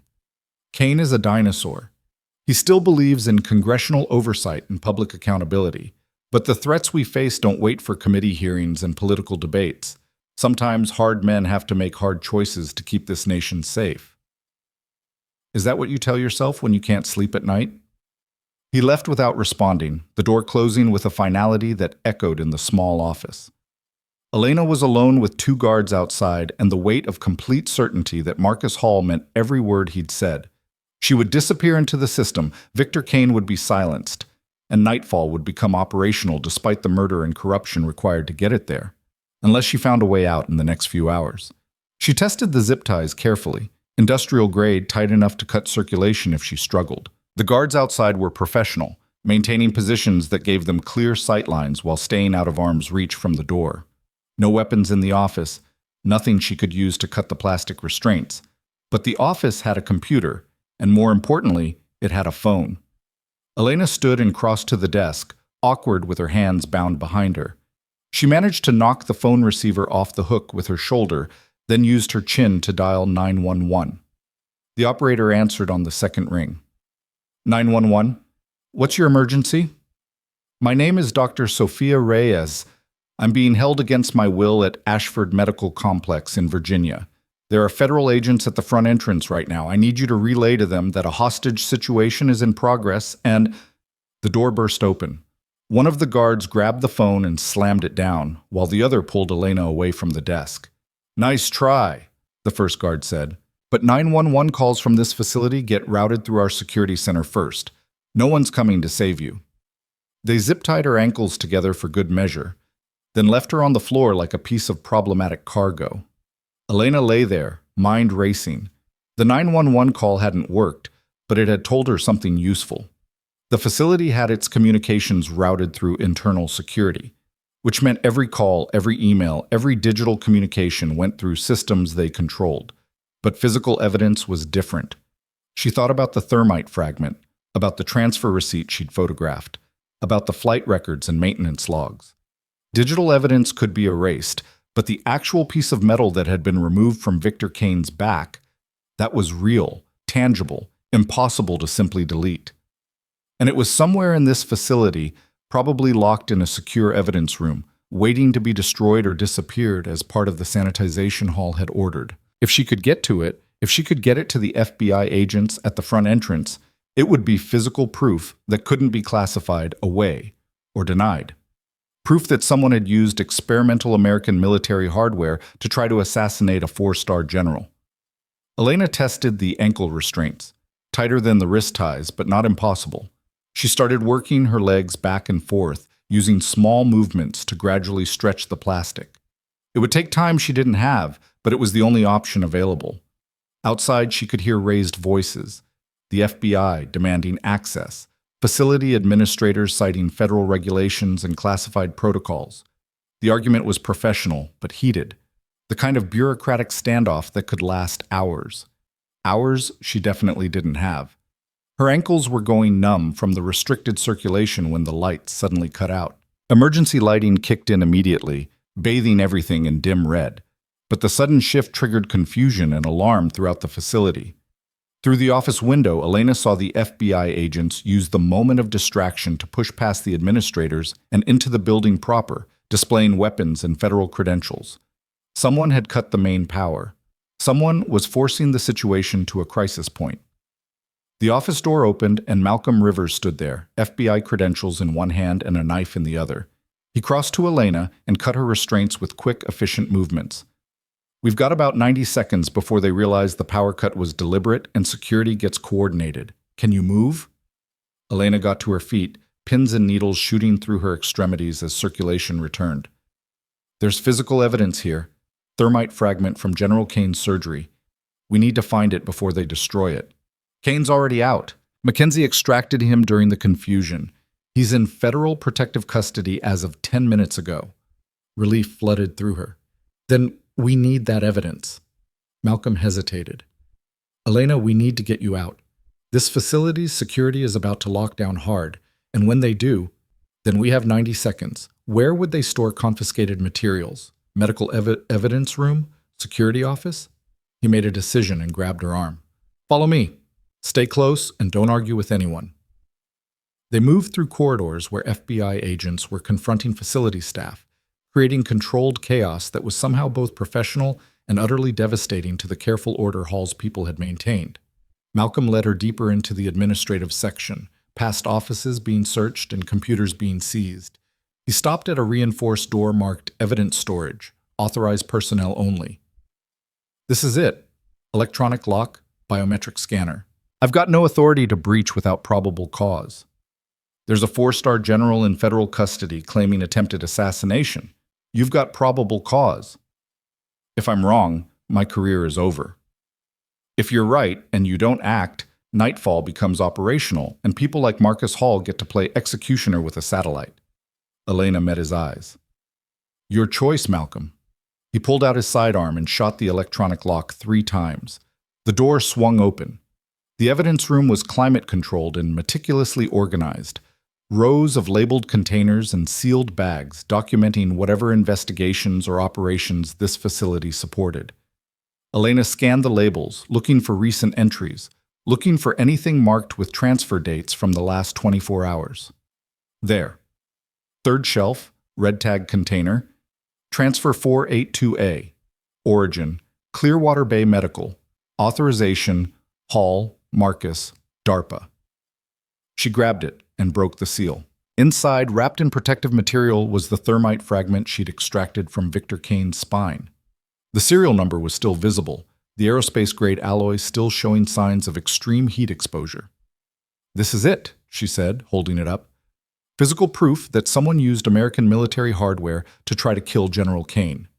Malcolm bagged it as evidence, filling out chain of custody forms with rapid efficiency, even as alarms began blaring throughout the facility. We need to move. Now. They ran back the way they'd come, but the facility's security had recovered from the initial shock and was moving to lock down all exits. Elena and Malcolm found their path blocked by armed contractors with the cold professionalism of people authorized to use lethal force. FBI! Malcolm shouted, displaying his credentials. Stand down immediately! This is a secure federal facility, the lead contractor responded. You're operating outside your jurisdiction. Lower your weapons and submit to facility security. We have evidence of federal crimes including attempted murder of a military officer. You will stand down or face obstruction charges. The standoff stretched for 3 heartbeats. Then Marcus Hall's voice came over the facility intercom. All security personnel code black. Unauthorized federal agents are attempting to seize classified materials. Use necessary force to prevent breach of national security protocols. The contractors raised their weapons. Malcolm grabbed Elena and pulled her back into cover as the first shots rang out. The gunfire was precise and controlled. Not the wild spray of panic, but the calculated shots of professionals trying to neutralize a threat without destroying evidence or infrastructure. Malcolm returned fire from behind a reception desk, forcing the contractors back while Elena scrambled for better cover. FBI Tactical is 3 minutes out, Malcolm shouted over the noise. We just need to hold position. 3 minutes was a lifetime in a firefight. Elena looked around desperately for options and spotted a fire alarm on the wall. She lunged for it and pulled hard. The sprinkler system activated immediately, water cascading from ceiling fixtures and turning the corridor into chaos. The contractors hesitated, visibility compromised. Their clean tactical situation suddenly degraded into confusion. Malcolm used the moment to advance, putting himself between Elena and the shooters, his weapon trained on the lead contractor. Drop your weapons. You're firing on federal agents executing a lawful investigation. We're defending classified national security materials from unauthorized seizure, the contractor shouted back, but his conviction was wavering. Shooting at someone trying to steal secrets was one thing. Killing FBI agents on American soil was something else entirely. The standoff held for 10 seconds that felt like hours. Then sirens erupted outside. Multiple vehicles. The distinctive whoop of federal law enforcement arriving in force. The contractors looked at each other, making rapid calculations. Whatever Marcus Hall was paying them, it wasn't enough to die or face federal murder charges. They lowered their weapons slowly, hands visible, professional enough to recognize when a tactical situation had turned irreversibly against them. "On the ground! All of you now!" Malcolm's voice carried the absolute authority of someone who'd won. FBI tactical teams poured into the facility, securing corridors and detaining staff with overwhelming efficiency. Elena stood there, dripping wet, clutching the evidence bag with the thermite fragment, and felt something fundamental shift in her chest. For 15 years, she'd been running from the system, hiding from the people who'd declared her dead. Now the system was fighting for her. Malcolm was already on his radio, coordinating with the tactical team leader. "I need this facility locked down completely. No one in or out without authorization, and I need Deputy Director Marcus Hall located and detained immediately." "Copy that. We've got multiple subjects in custody. Hall's not among them." Malcolm's expression hardened. "Then find him. He's a federal employee who just authorized use of lethal force against FBI agents. I want him in custody 5 minutes ago." Elena grabbed Malcolm's arm. "He's running. He knows this is over. He'll try to disappear or destroy whatever other evidence connects him to Nightfall. He can't run far. We've got alerts out to every airport, train station, and border crossing within 500 miles. You're thinking like law enforcement. He's thinking like intelligence. He doesn't need airports when he's got access to military transport." Malcolm swore and keyed his radio again. "I need immediate contact with base security at every military airfield within 3 hours of this location. Priority alert. No unauthorized departures without verification through FBI command. Suspect is Deputy Director Marcus Hall, DARPA, possibly attempting to flee using government aircraft." While Malcolm coordinated the manhunt, Elena found herself surrounded by FBI evidence technicians who carefully took possession of the thermite fragment, photographing it from every angle and documenting the chain of custody with meticulous precision. One of them, a young woman with sharp eyes behind wire-frame glasses, examined the serial number closely. "This is definitely military aerospace alloy," she said. "The etching format matches classified components used in experimental propulsion systems. If this came out of a human body, someone weaponized technology that's supposed to be locked behind about 15 different security clearances. Can you trace it? Find out exactly which program it came from?" "With the serial number? Absolutely. But it's going to require cooperation from Defense Department, and they're not exactly known for transparency on experimental weapons programs." Elena thought about Marcus Hall's absolute confidence, his certainty that the system would protect him and Nightfall. He'd been so sure that federal oversight was a speed bump, not a roadblock. But he hadn't counted on physical evidence that couldn't be classified away, on FBI agents willing to face down armed contractors, on a dead woman who refused to stay buried. Malcolm returned, his phone pressed to his ear. "We've got a hit. Hall accessed a secure facility at Quantico Marine Base 40 minutes ago using his DARPA credentials. He's authorized a helicopter for immediate departure, classified destination. Can you stop it? We've got Marine Base security moving to intercept, but Hall's credentials give him authority to override standard protocols. By the time they sort out jurisdiction and authorization, he could be airborne." Elena made a decision. "I need to talk to Victor Kane. Right now." Malcolm looked at her like she'd lost her mind. "Kane's in protective custody. He's being debriefed by Defense Intelligence. You can't just—" "He witnessed the Nightfall test. He knows what Hall is protecting and who else is involved. If Hall is running, it's because he's either trying to reach the people above him in the chain of command, or he's trying to disappear before they decide he's become a liability. Either way, Victor will know where he's going." Malcolm hesitated, weighing protocols against pragmatism. Then he made a call. 20 minutes later, Elena was in a secure conference room at the FBI's Washington field office. Victor Kane sat across from her, looking exhausted but alert, his hospital scrubs replaced by borrowed FBI sweats. 2 defense intelligence officers flanked him, clearly unhappy about the interruption to their debriefing. 5 minutes, one of them said. The general is providing testimony regarding— I know what he's providing testimony about, Elena cut him off, and I need information that's going to help catch the man who tried to kill him. Victor waved off his minders. Give us the room. They looked like they wanted to argue, but generals, even ones recovering from assassination attempts, still carried authority. The officers withdrew, though their expressions made it clear this was under protest. You got me out, Victor said once they were alone. Thank you. Mackenzie did the extraction. I just distracted security long enough for him to pull it off. Still, you took a significant risk. He studied her face. You look like hell, by the way. I've had better days. Victor, we need to talk about Marcus Hall. He's running, and I need to know where he'd go. Who else is involved in Nightfall? Who authorized the Yemen test? Victor's expression went carefully neutral, the face of a man who'd spent decades protecting classified information. That's above your clearance level. My clearance level doesn't exist anymore. I'm officially dead, remember? Which means I'm the only person in this room who has absolutely nothing to lose by exposing the truth. Lena leaned forward. 47 people died in that village. 47 civilians murdered with an experimental weapon that Congress doesn't even know exists. And someone in the chain of command authorized it. Someone who's now covering their tracks by eliminating witnesses. So either you tell me who that someone is, or Hall reaches them first, and this entire thing gets buried so deep, we'll never prove what really happened. The silence stretched between them, weighted with old loyalty and older fears. Secretary of Defense William Garrett, Victor said finally. He's the one who pushed for Nightfall's operational deployment. Hall manages the program, but Garrett controls the budget and authorization. The Yemen test was supposed to be a demonstration for the Joint Chiefs, proof that Nightfall could work in real-world conditions. But it went wrong. The targeting parameters were faulty. Instead of hitting a confirmed militant compound, it hit a village hosting a wedding. Elena felt sick. And Garrett wanted to cover it up rather than admit the mistake.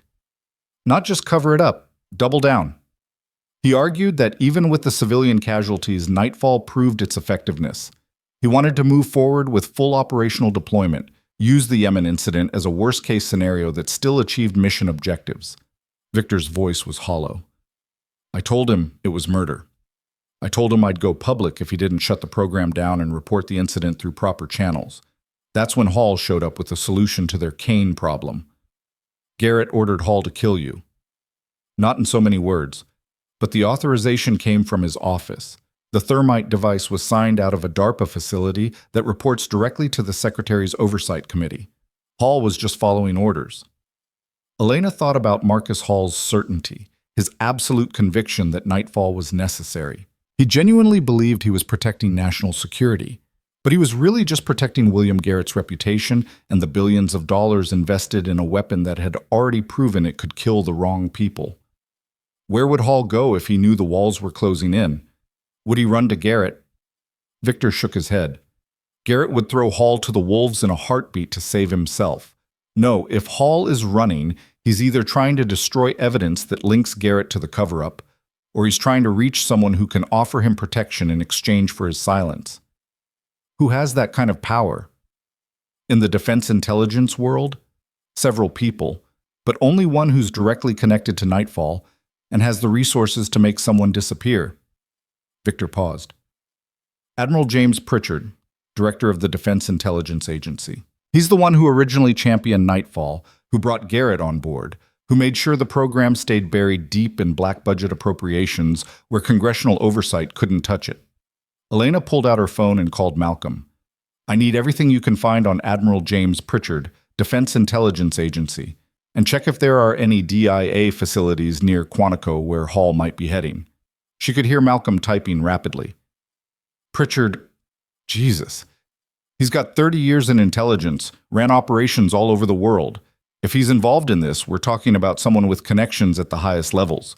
And yeah, there's a DIA secure communications facility about 20 miles from Quantico.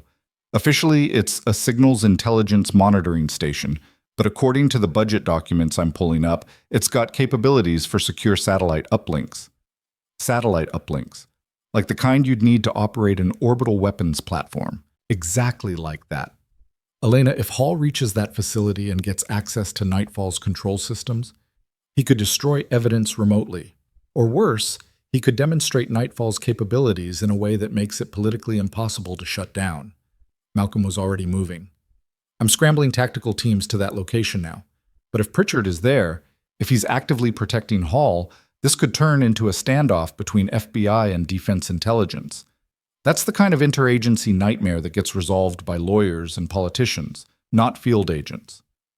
Then we need to get there before it becomes a standoff. How far is the facility from your current location? 25 minutes if I break every traffic law between here and there. Break them. I'm coming with you. Elena, you're a civilian witness. I can't bring you into an active tactical situation. I'm a surgeon who's already been shot at twice in the last 12 hours, and I'm the only person who's actually removed that thermite fragment from a human body, which makes me your expert witness on the physical evidence. You need me there.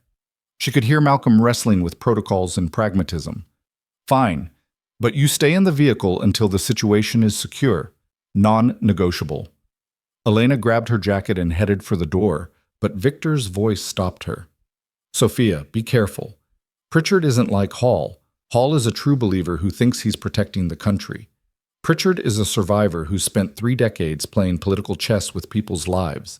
He won't go down easy, and he won't go down alone. Good. I'm tired of easy. Malcolm was waiting outside in an unmarked SUV, engine running and tactical vest already strapped on.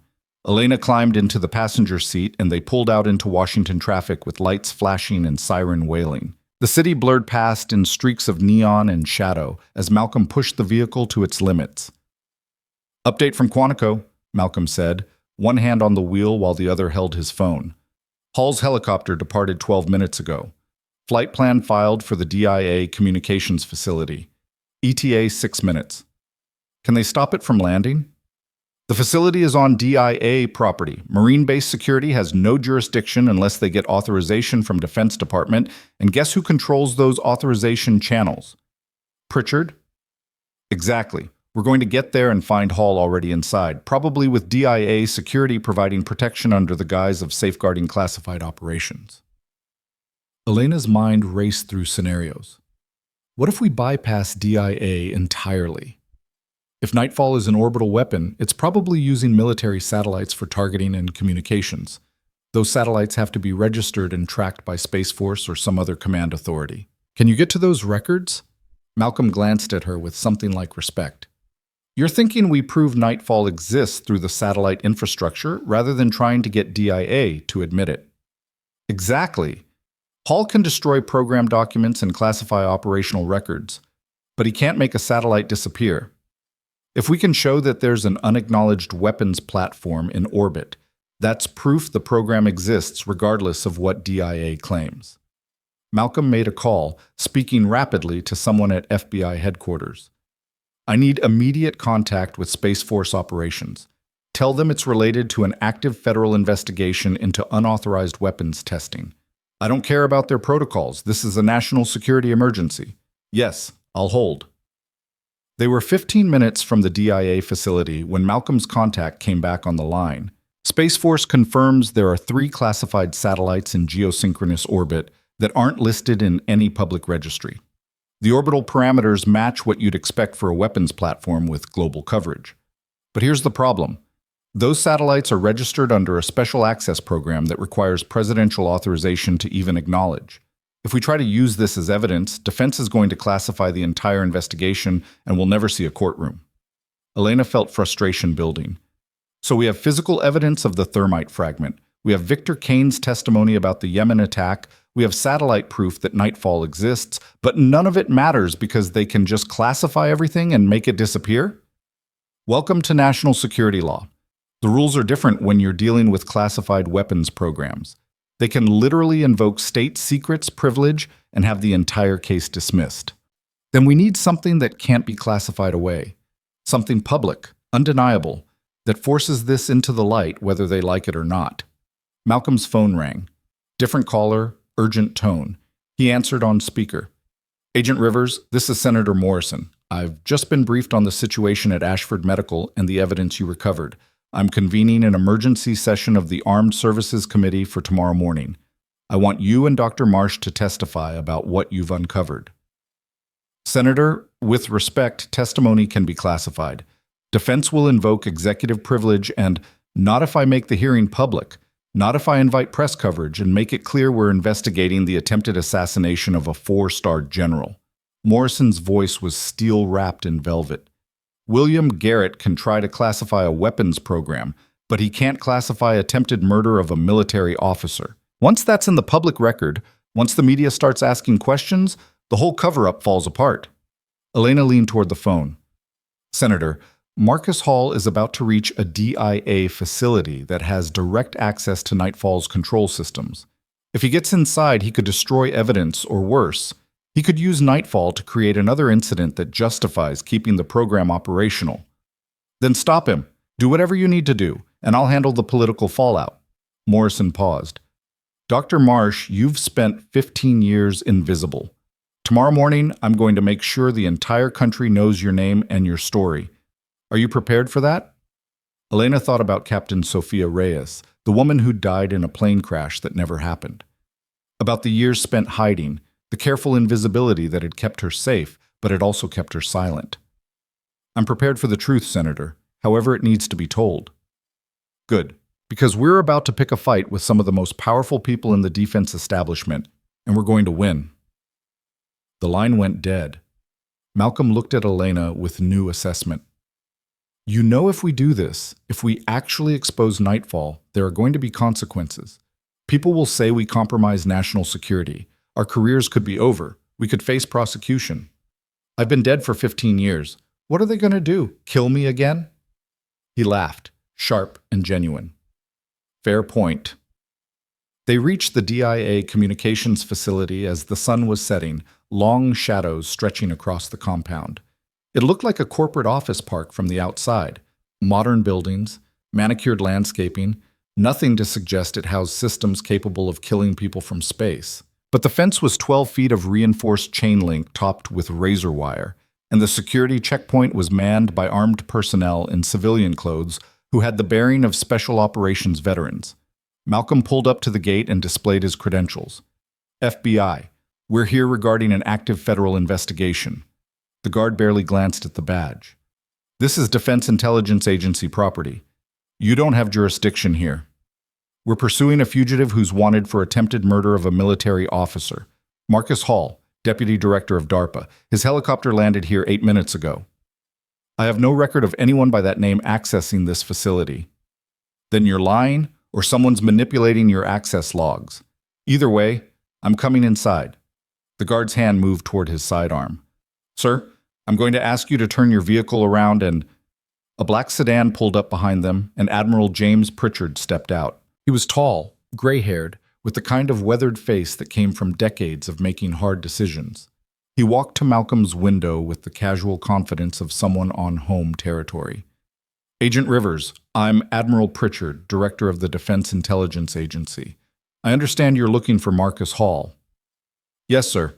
He's wanted in connection with the attempted assassination of General Victor Kane and the unlawful use of experimental weapons resulting in civilian casualties. Those are serious allegations. Do you have arrest warrants? Malcolm hesitated. Warrants are being processed. In the meantime, Hall is a fugitive fleeing federal agents. We have authority to pursue. Not onto DIA property, you don't. This facility handles classified intelligence operations. Your presence here without proper authorization could compromise ongoing national security activities. Pritchard's tone was reasonable, almost friendly. However, I'm willing to cooperate. If you can provide me with specific charges and proper documentation, I'll ensure Mr. Hall is made available for questioning through appropriate channels. Appropriate channels could take weeks. By then, evidence could be destroyed. That's unfortunate, but protocols exist for a reason. National security takes precedence over investigative convenience. Elena had been watching Pritchard carefully during this exchange. He was smooth, professional, entirely in control. But there was something in his eyes when he mentioned national security, a flicker of genuine concern that went beyond bureaucratic territorialism. She opened her door and stepped out despite Malcolm's warning look. Admiral Pritchard, My name is Dr. Elena Marsh, formerly Captain Sophia Reyes. I was on the surgical team that saved General Kane's life after your people tried to kill him with a thermite device. Pritchard's expression didn't change. I don't know what you're talking about. Project Nightfall, orbital directed energy weapon, tested on a civilian village in Yemen 3 days ago, resulting in 47 deaths. General Kane witnessed the attack and threatened to report it. Secretary Garrett ordered Marcus Hall to eliminate Kane using experimental technology from your programs. I personally extracted the evidence from Kane's body, and it's currently in FBI custody with a chain of documentation that can't be erased. Now Pritchard's mask slipped slightly. Those are extraordinary claims that are about to become public knowledge.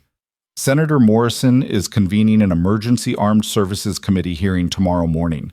Public session, press invited. General Kane will testify about what he witnessed. I'll testify about the attempted assassination. The thermite fragment will be entered as evidence along with satellite tracking data that proves Nightfall exists. Elena took a step closer. So you have a choice, Admiral. You can stonewall for the next 12 hours, protect Hall and Garrett, and watch everything collapse publicly tomorrow. Or you can let us in right now, help us prevent Hall from destroying evidence or doing something desperate, and maybe, there's a version of this where you're remembered as someone who did the right thing when it mattered. The standoff held for 10 seconds that felt like an eternity. Then Pritchard said quietly, Marcus Hall isn't here to destroy evidence. He's here to launch Nightfall. Malcolm went rigid. Launch it at what target?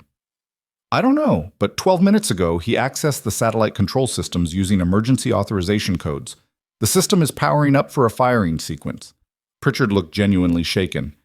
I gave Hall access to Nightfall because I believed in the program's potential. I believed we needed this capability. But if he's going to use it without authorization, if he's going to create another Yemen, then take us to him. Now. Pritchard made a decision and gestured toward the facility. Follow me. But understand that if this goes wrong, if Nightfall fires at an unauthorized target, the political fallout will be catastrophic, not just for the program, but for American credibility worldwide. They moved through security checkpoints at a near run, Pritchard's authority overriding every protocol in question. The facility's interior was all concrete corridors and reinforced doors, looking more like a bunker than an office building. They descended 3 levels underground to a command center that looked like something from a science fiction film. Massive displays showing satellite feeds, technicians monitoring systems, the quiet hum of serious computational power.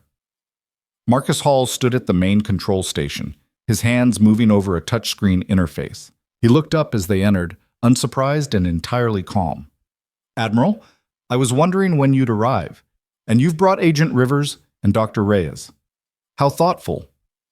Marcus, step away from that console. Pritchard's voice carried absolute command authority. Whatever you're planning, it ends now. What I'm planning is a demonstration, one final proof that Nightfall works, that it's necessary, that shutting it down would be a catastrophic mistake. Hall gestured at the displays. Right now, there's a convoy of vehicles crossing the Syrian desert. Intelligence confirms they're transporting chemical weapons to a known terrorist cell. Conventional military response would take hours to coordinate and risks American casualties. But Nightfall can eliminate the threat in 90 seconds with zero risk to our people. You don't have authorization for that strike, Malcolm said. That's an act of war. It's preventing a terrorist attack. It's exactly what Nightfall was designed to do. Elena moved closer, studying the displays. The satellite feed showed vehicles moving through desert terrain, but something was off about the imagery. Those vehicles aren't transporting weapons. They're humanitarian aid trucks. Look at the markings. That's a Red Crescent convoy. Hall barely glanced at her. Intelligence has been verified. Intelligence from who? The same people who verified the Yemen target? Elena's voice cut through the room. You're about to murder aid workers to prove a point. You're about to create another atrocity to justify the first one. For the first time, Hall's composure cracked. You don't understand the stakes. If Nightfall gets shut down because of political squeamishness, we lose a capability that could save thousands of American lives. Sometimes hard choices have to be made. Hard choices made by who? You? Elena stepped directly into his space. You're a bureaucrat who's never seen combat, never held a dying soldier, never had to look into the eyes of someone whose life you couldn't save. Don't talk to me about hard choices. Pritchard moved toward the console. Marcus, I'm ordering you to abort the firing sequence. This is over. Hall pulled a pistol from his jacket, not pointed at anyone specific, just held with the desperate certainty of someone who'd run out of options. I can't let you shut this down. Too many people have sacrificed too much. If Nightfall dies, their work means nothing. The room went absolutely still. Malcolm's hand moved toward his sidearm, but Hall shook his head. Don't. I don't want to hurt anyone. I just need you to understand, Nightfall isn't about power or profit. It's about keeping Americans safe in a world full of threats we can barely comprehend. By murdering aid workers? Elena kept her voice steady, non-threatening. By killing a general who told the truth? Marcus, you've convinced yourself you're protecting the country, but all you're really protecting is a lie. And the more you kill to defend that lie, the more it corrupts everything you thought you were fighting for. Hall's hand shook slightly. On the display behind him, the convoy continued moving across the desert, completely unaware they were seconds away from annihilation. Abort the sequence, Elena said quietly. Put down the gun. Let's end this before more people die. If I abort, they'll shut down Nightfall. They'll dismantle everything we built. Good, because what you built is a weapon that makes it too easy to kill and too easy to lie about it afterward. That's not defense. That's just power without accountability. Hall looked at her, really looked at her, and something in his expression shifted. Maybe he saw himself reflected in her words, saw the path he'd walked from idealistic program manager to someone holding a gun in a desperate attempt to preserve a weapon that had already killed dozens. I believed, he said softly. I really believed we were doing the right thing. I know, but belief isn't enough. Not when people are dying. Marcus Hall lowered the pistol. Pritchard moved immediately, taking the weapon and pulling Hall away from the console. One of the technicians canceled the firing sequence with keystrokes that felt like the most important thing anyone in that room had ever done. On the displays, the convoy continued across the desert, alive and unaware of how close they'd come to becoming another classified casualty statistic. Malcolm secured Hall in restraints while reading him his rights, in a voice that was almost gentle. The man who'd authorized an assassination and nearly launched an orbital strike looked small now, diminished by the weight of everything he'd justified in the name of national security. Pritchard stood staring at the displays, his face unreadable. Finally, he said, I'll testify. At Morrison's hearing, I'll tell them everything, the Yemen attack, the cover-up, the authorization chains that led to Kane's attempted assassination. All of it. That'll end your career, Malcolm said. My career should end. I championed this program. I convinced people it was necessary. And when it killed innocent people, I chose to protect the program instead of admitting the mistake. That's not leadership. That's cowardice.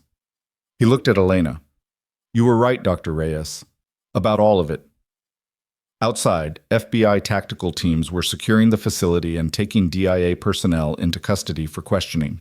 News helicopters circled overhead, drawn by reports of federal agents storming a classified military installation. The cover-up was already falling apart in real time. Elena walked out into the evening air and called Senator Morrison. It's over. Hall's in custody. Pritchard is cooperating, and we stopped Nightfall from firing on another civilian target. Morrison's voice carried relief and grim satisfaction. Then tomorrow's hearing just became the most important session of my career. Get some rest, Dr. Marsh. Tomorrow we make sure the whole country knows what happened here. Elena ended the call and stood there for a moment, letting the enormity of the last 24 hours wash over her. She'd operated on a general, survived an assassination attempt, broken into a black site, stolen evidence, and helped prevent an orbital weapons strike. She was exhausted, filthy, running on adrenaline and stubbornness. And for the first time in 15 years, she wasn't running anymore. Malcolm approached, phone in hand. Just got word from Protective Detail. Victor Kane wants to see you. He's at a secure medical facility getting proper post-operative care. You want to ride? Yeah, I should check his incisions anyway. Make sure breaking him out of a federal facility didn't undo my surgical work. They drove through Washington as darkness fell completely, the city lights reflecting off the Potomac like fallen stars. Elena watched the familiar landmarks pass and thought about Captain Sofia Reyes, about the woman who'd been declared dead to protect classified operations that had turned out to be rotten at their core. That woman had saved lives in impossible places, had believed in something larger than herself, had been sacrificed for a lie. But Elena Marsh had exposed the truth, had refused to stay buried, had fought back against people who thought power meant they could kill without consequence. Tomorrow she'd testify before Congress. Tomorrow the world would know her story. But tonight, she just needed to know that Victor Kane was going to live, that the surgery had held, that at least one person had survived the machinery that ground up truth-tellers and whistleblowers. The medical facility was private, secure, the kind of place where federal witnesses received care under armed guard. Victor was sitting up in bed when she arrived, looking substantially better than he had in the recovery room at Clearwater Bay. "You look terrible," he said by way of greeting. "You look alive. I'll take the trade." He gestured for the guards to give them privacy. Once they were alone, he said, "Morrison called me, told me what happened at the DIA facility. You stopped Hall from launching Nightfall." "We stopped him. Malcolm, Pritchard, the FBI tactical teams. It wasn't just me. But you're the one who made the choice to fight instead of hide. You're the one who refused to let them bury the truth again." Victor studied her face. 15 years ago, when they told me you were dead, I believed it. I attended your memorial service. I grieved for a brilliant surgeon who'd saved my men and died serving her country. Finding out you were alive, that the system I'd served my entire life had sacrificed you for political convenience, it changed something fundamental in how I saw the world. I'm sorry. Don't be. You deserve better than to be a ghost. Tomorrow when you testify, you're going to tell them who you really are. You're going to reclaim the life they stole from you. Elena sat in the visitor's chair, bone-deep exhaustion finally catching up with her. I don't know if I can go back to being Sofia Reyes. That woman died a long time ago. Elena Marsh is who I've been for 15 years. Then be both. Be the surgeon who saves lives and the soldier who fights for truth. Be whoever you need to be to make sure what happened to you never happens to anyone else. They sat in comfortable silence for a while.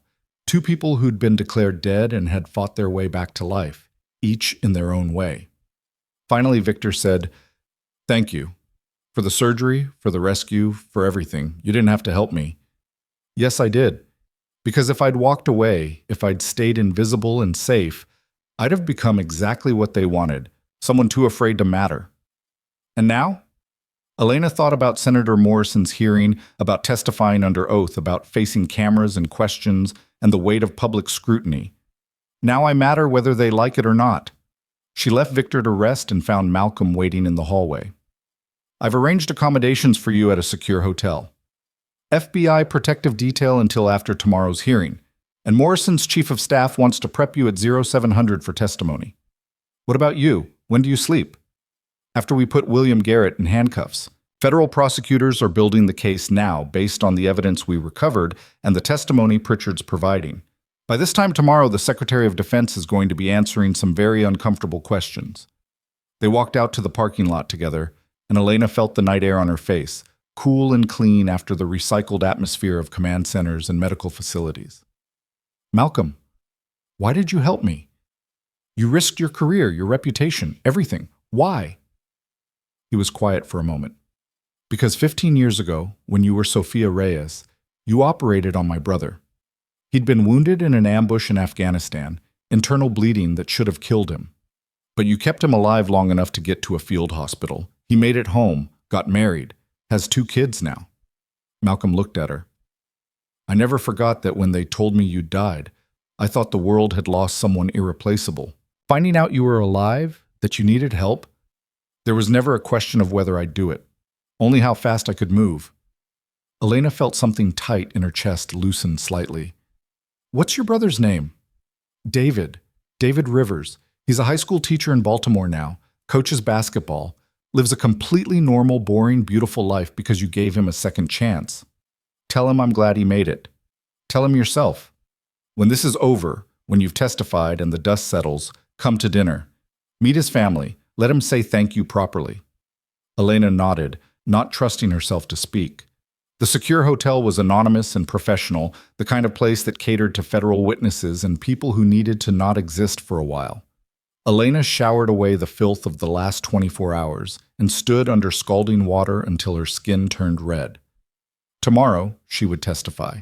Tomorrow, she would tell the world about Project Nightfall, about the Yemen attack, about the attempted assassination of a 4-star general and the cover-up that followed. Tomorrow, she would stop being a ghost. She dried off and found clean clothes waiting, courtesy of Morrison's staff, apparently. Professional but not formal, appropriate for congressional testimony.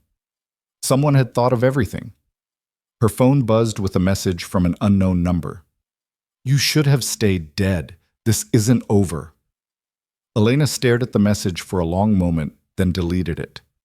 Threats were meaningless now. She'd already survived the worst they could do.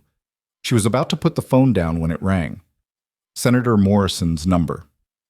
"Dr. Marsh, I wanted to give you a heads up before tomorrow.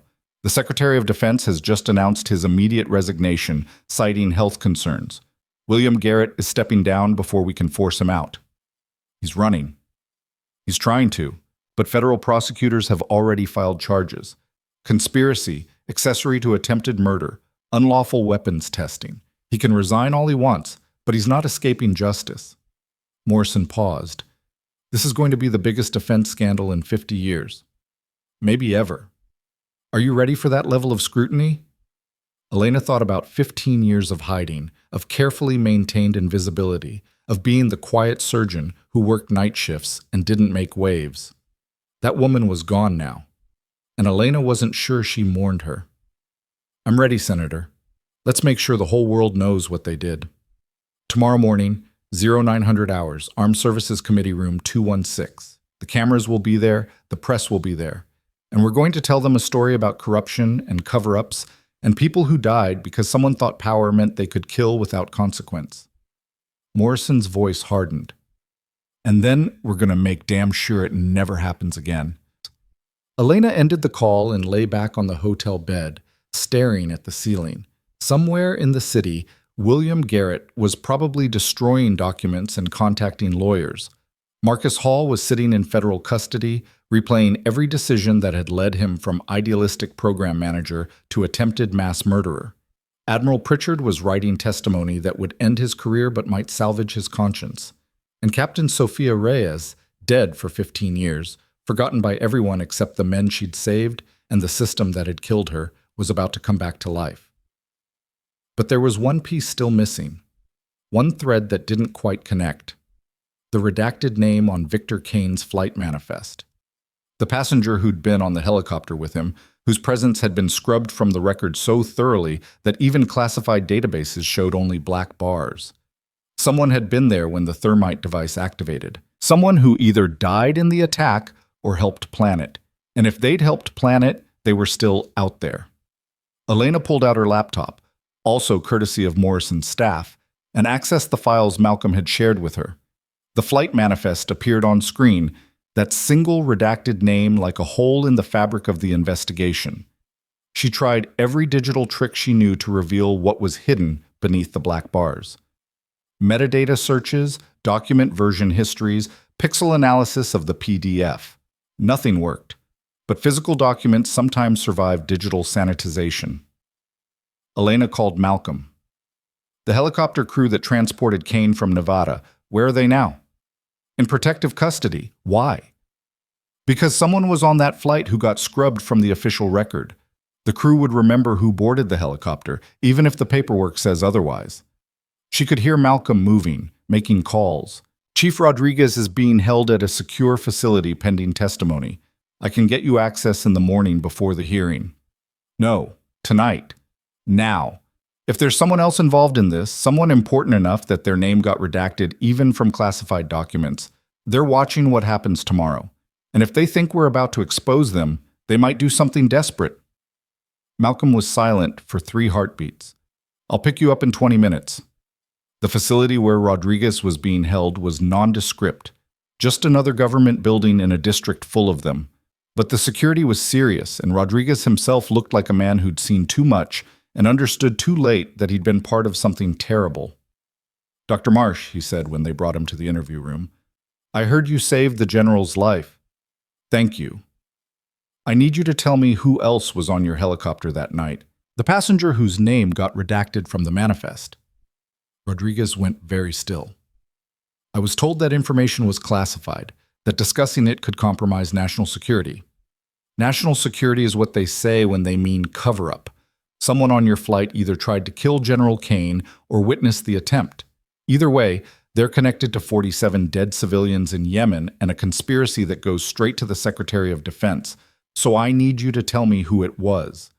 The crew chief looked at Malcolm, at Elena, weighing loyalties and consequences. Dr. Lauren Vasquez, he said finally, DARPA civilian scientist.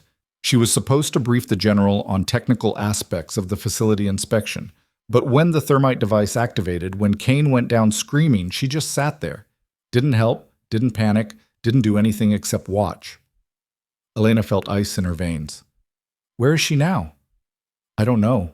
After we landed at Bayside, after the general was taken to the hospital, she disappeared. I never saw her get off the helicopter, never saw her talk to authorities. It was like she was never there. Malcolm was already on his phone, pulling up personnel records. Dr. Lauren Vasquez. Materials scientist, DARPA. Top secret clearance. Specializes in, oh hell, thermite applications and directed energy weapons. She's one of Nightfall's lead engineers. She planted the device, Elena said. She was there to kill Kane herself if the thermite failed. That's why her name got redacted, because someone wanted to protect her identity while she finished the job. I've got an address. Apartment in Georgetown. Want to bet she's not there? They didn't bet. They drove to Georgetown anyway, FBI tactical team following in a separate vehicle. The apartment building was upscale, quiet, the kind of place where residents minded their own business and didn't ask questions. Vasquez's apartment was on the 5th floor. Malcolm knocked with professional courtesy despite the tactical team behind him with a battering ram. No answer. FBI, Dr. Vasquez, we need to speak with you. Still nothing. Malcolm nodded to the tactical team. The door came down in one hit. The apartment was empty.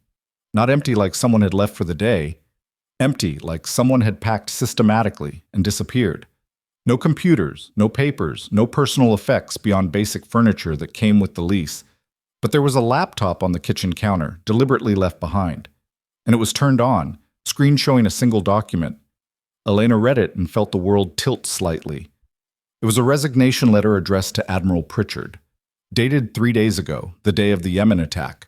Dr. Vasquez had quit the Nightfall program, citing moral concerns about targeting protocols and civilian casualties. But there was a second document behind it, an email to William Garrett, marked confidential, sent hours before the attempt on Kane's life. General Kane has become a liability. Recommend immediate action before he can testify to Armed Services Committee. I can provide technical support for resolution. Thermite device will simulate equipment failure. No forensic trace. Garrett's response was a single line. Proceed. Hall will coordinate. Elena photographed both documents with shaking hands. She's running, Malcolm said. She knows tomorrow's hearing will expose everything, and she's getting out ahead of it. Or she's positioning herself as a whistleblower. Look at the resignation letter. She documented her objections to the Yemen attack before Kane was targeted. If she surfaces now, claims she tried to stop Nightfall, and was silenced, she becomes a sympathetic figure instead of a co-conspirator. That's actually smart. Ruthless, but smart. Elena's phone buzzed. Message from an unknown number. You wanted the truth. You wanted the, you're about to get more than you bargained for. Watch tomorrow's hearing carefully. LV. She's going to testify, Elena said. Vasquez is going to show up at Morrison's hearing and try to control the narrative. Paint herself as the hero who tried to stop Nightfall. Malcolm swore. If she testifies before we can arrest her, if she gets out ahead of the evidence, then we make sure Morrison knows exactly who she is and what she did before Vasquez gets anywhere near a microphone. They spent the next 3 hours coordinating with Morrison's staff, providing documentation, building the case against Vasquez. By the time Elena finally made it back to the hotel, dawn was breaking over Washington, and she had exactly 45 minutes before Morrison's prep session. She didn't sleep, just showered again, changed into the clothes prepared for testimony, and tried to quiet the adrenaline that had been flooding her system for over 24 hours straight. At 700, she was in Morrison's office, drinking coffee that tasted like determination and listening to the senator outline the strategy for the hearing. You'll testify after General Kane establishes the timeline of events. You'll provide medical evidence about the thermite fragment and explain how it was used in the assassination attempt. Then Admiral Pritchard will testify about the Nightfall program and the Yemen attack. And if Vasquez shows up, Morrison's smile was sharp and entirely without warmth. Then we'll have a very interesting conversation about the difference between whistleblowing and evidence tampering. I've already briefed committee security. If she appears, she'll be detained for questioning before she gets anywhere near the testimony table. The hearing room filled gradually. Other senators, their staffs, journalists whose presence turned this from closed-door session to public spectacle. Camera crews set up equipment, testing angles and lighting for broadcasts that would go out live to millions of people. Elena sat in the witness waiting area and watched it all with the surreal detachment of someone who'd stopped being surprised by anything. Victor Kane arrived in uniform, medals displayed, looking every inch the decorated general despite the careful way he moved to protect his healing back. Admiral Pritchard arrived looking 10 years older than he had yesterday, the weight of testimony already visible in his posture. And at 08:55, 5 minutes before the hearing was scheduled to start, Dr. Lauren Vasquez walked through the main entrance flanked by 2 lawyers and an expression of righteous determination. Elena watched through the waiting room window as Morrison's security team intercepted Vasquez, as her lawyers produced documentation claiming whistleblower protection as the situation threatened to devolve into legal chaos. Then Morrison herself appeared, strode directly to Vasquez, and said something that made the scientist go absolutely pale. Elena couldn't hear what was said, but she saw Vasquez's lawyers step back, saw federal marshals move forward, saw the woman who'd planted a thermite device in a helicopter to murder a 4-star general being led away in handcuffs while news cameras captured every second. Morrison walked back to the waiting area and looked at Elena. "Ready?" Elena stood. "Ready." The hearing room doors opened, and Captain Sofia Reyes, dead for 15 years, erased from all official records, declared a casualty of war in a conflict that had never technically existed, walked forward into the light. The hearing room fell silent as Elena walked to the witness table, her footsteps echoing on marble floors that had witnessed decades of testimony, scandal, and accountability. Every camera in the room tracked her movement. Every journalist leaned forward. This was the moment they'd been promised. The dead woman walking, the ghost made flesh, the surgeon who'd survived what was supposed to be her execution. Senator Morrison gavelled the session to order, her voice carrying the weight of historical significance. This emergency session of the Senate Armed Services Committee is called to order. We are here to investigate serious allegations regarding the unauthorized development and deployment of experimental weapon systems, the attempted assassination of a senior military officer, and the systematic cover-up of civilian casualties resulting from illegal weapons testing. She paused, letting that statement settle over the room like fallout. Dr. Elena Marsh, please state your full legal name for the record. Elena leaned toward the microphone, her voice steady despite the cameras and the crowd and the enormity of what came next. My legal name is Elena Marsh, but I was born Sofia Maria Reyes, and I served as Captain Sofia Reyes, United States Army Medical Corps, from 2003 to 2010. I was officially declared killed in action on November 14, 2010. The murmur that went through the gallery was like wind through trees. Morrison continued without acknowledging the reaction. And yet you're alive. Can you explain to this committee how someone declared dead 15 years ago is sitting before us today? Elena had practiced this moment with Morrison's staff, had rehearsed the words until they felt like truth instead of trauma. But now, facing the cameras and the questions and the weight of 15 years of silence, the practiced version felt inadequate. So she told the truth instead. I was part of Task Force Wraith, a classified special operations unit that conducted medical support in theaters where American presence couldn't be officially acknowledged. I operated on soldiers and intelligence assets in places that don't appear on any map. I saved lives that officially never existed. She paused, choosing her words carefully. In November 2010, I was scheduled to return stateside on a cargo flight. But 48 hours before departure, I was told the flight manifest had changed. I was being reassigned to a different aircraft. The original flight crashed in the Hindu Kush Mountains with no survivors. My name was on the passenger manifest. I was declared dead. Who reassigned you? I was never told. I received orders through encrypted channels directing me to report to a different location. When I questioned the change, I was informed it was classified and need to know. I followed orders. Elena's hands were steady on the table.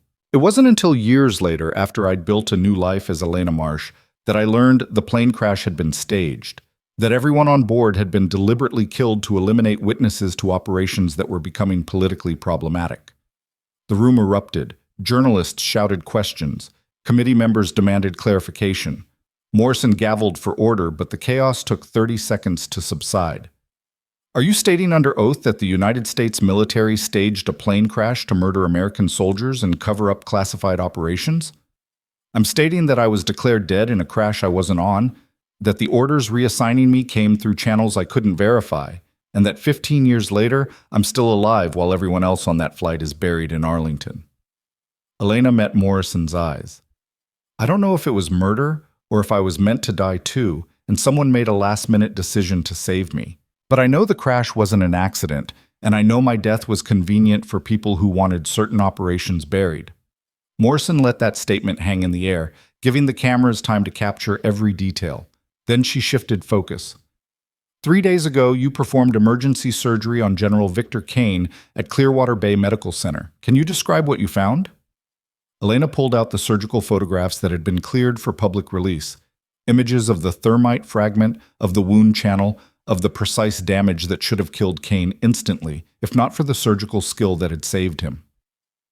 General Kane presented with a foreign object lodged against his T4 vertebra.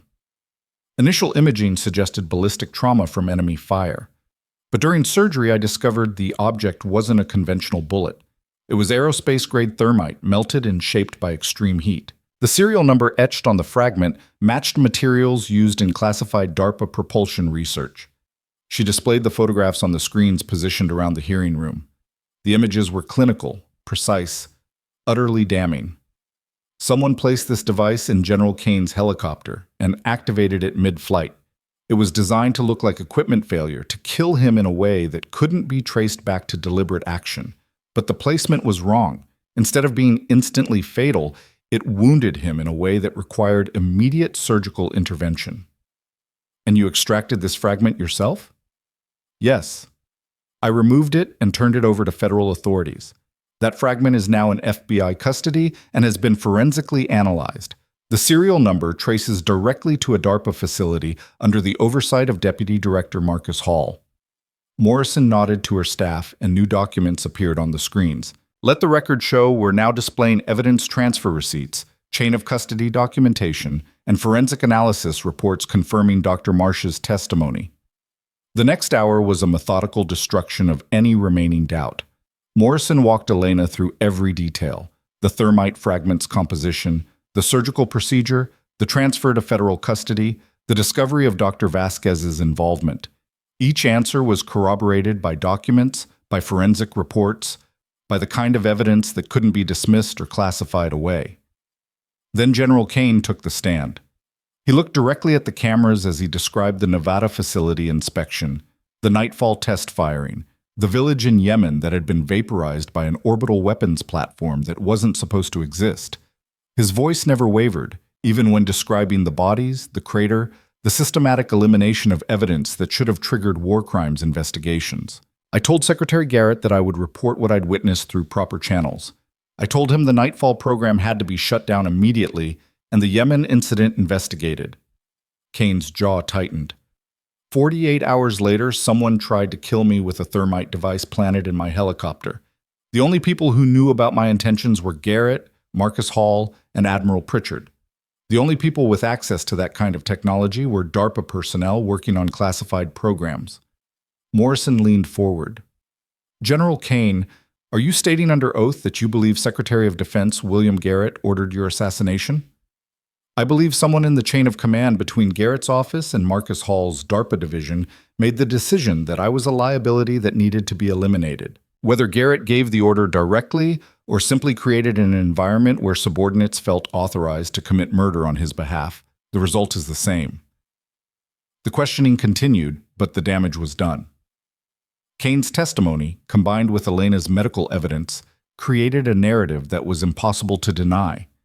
A four-star general had been targeted for assassination because he'd witnessed an illegal weapons test that killed civilians.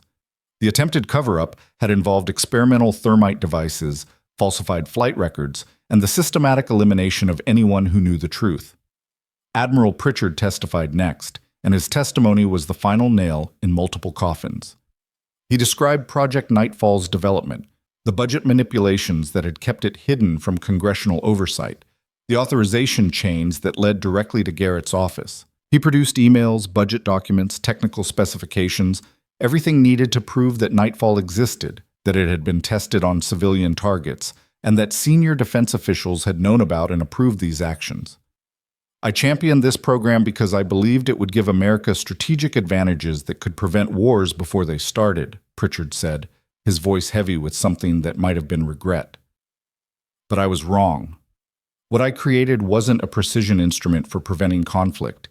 It was a weapon that made killing so easy, so remote, so deniable that we stopped thinking about the human cost. 47 people died in Yemen because we convinced ourselves that American security justified any action, any casualty, any lie. I was wrong, and I take full responsibility for my role in this program. The hearing broke for lunch, and Elena found herself surrounded by Morrison's staff, by FBI agents coordinating with federal prosecutors, by journalists shouting questions she wasn't authorized to answer.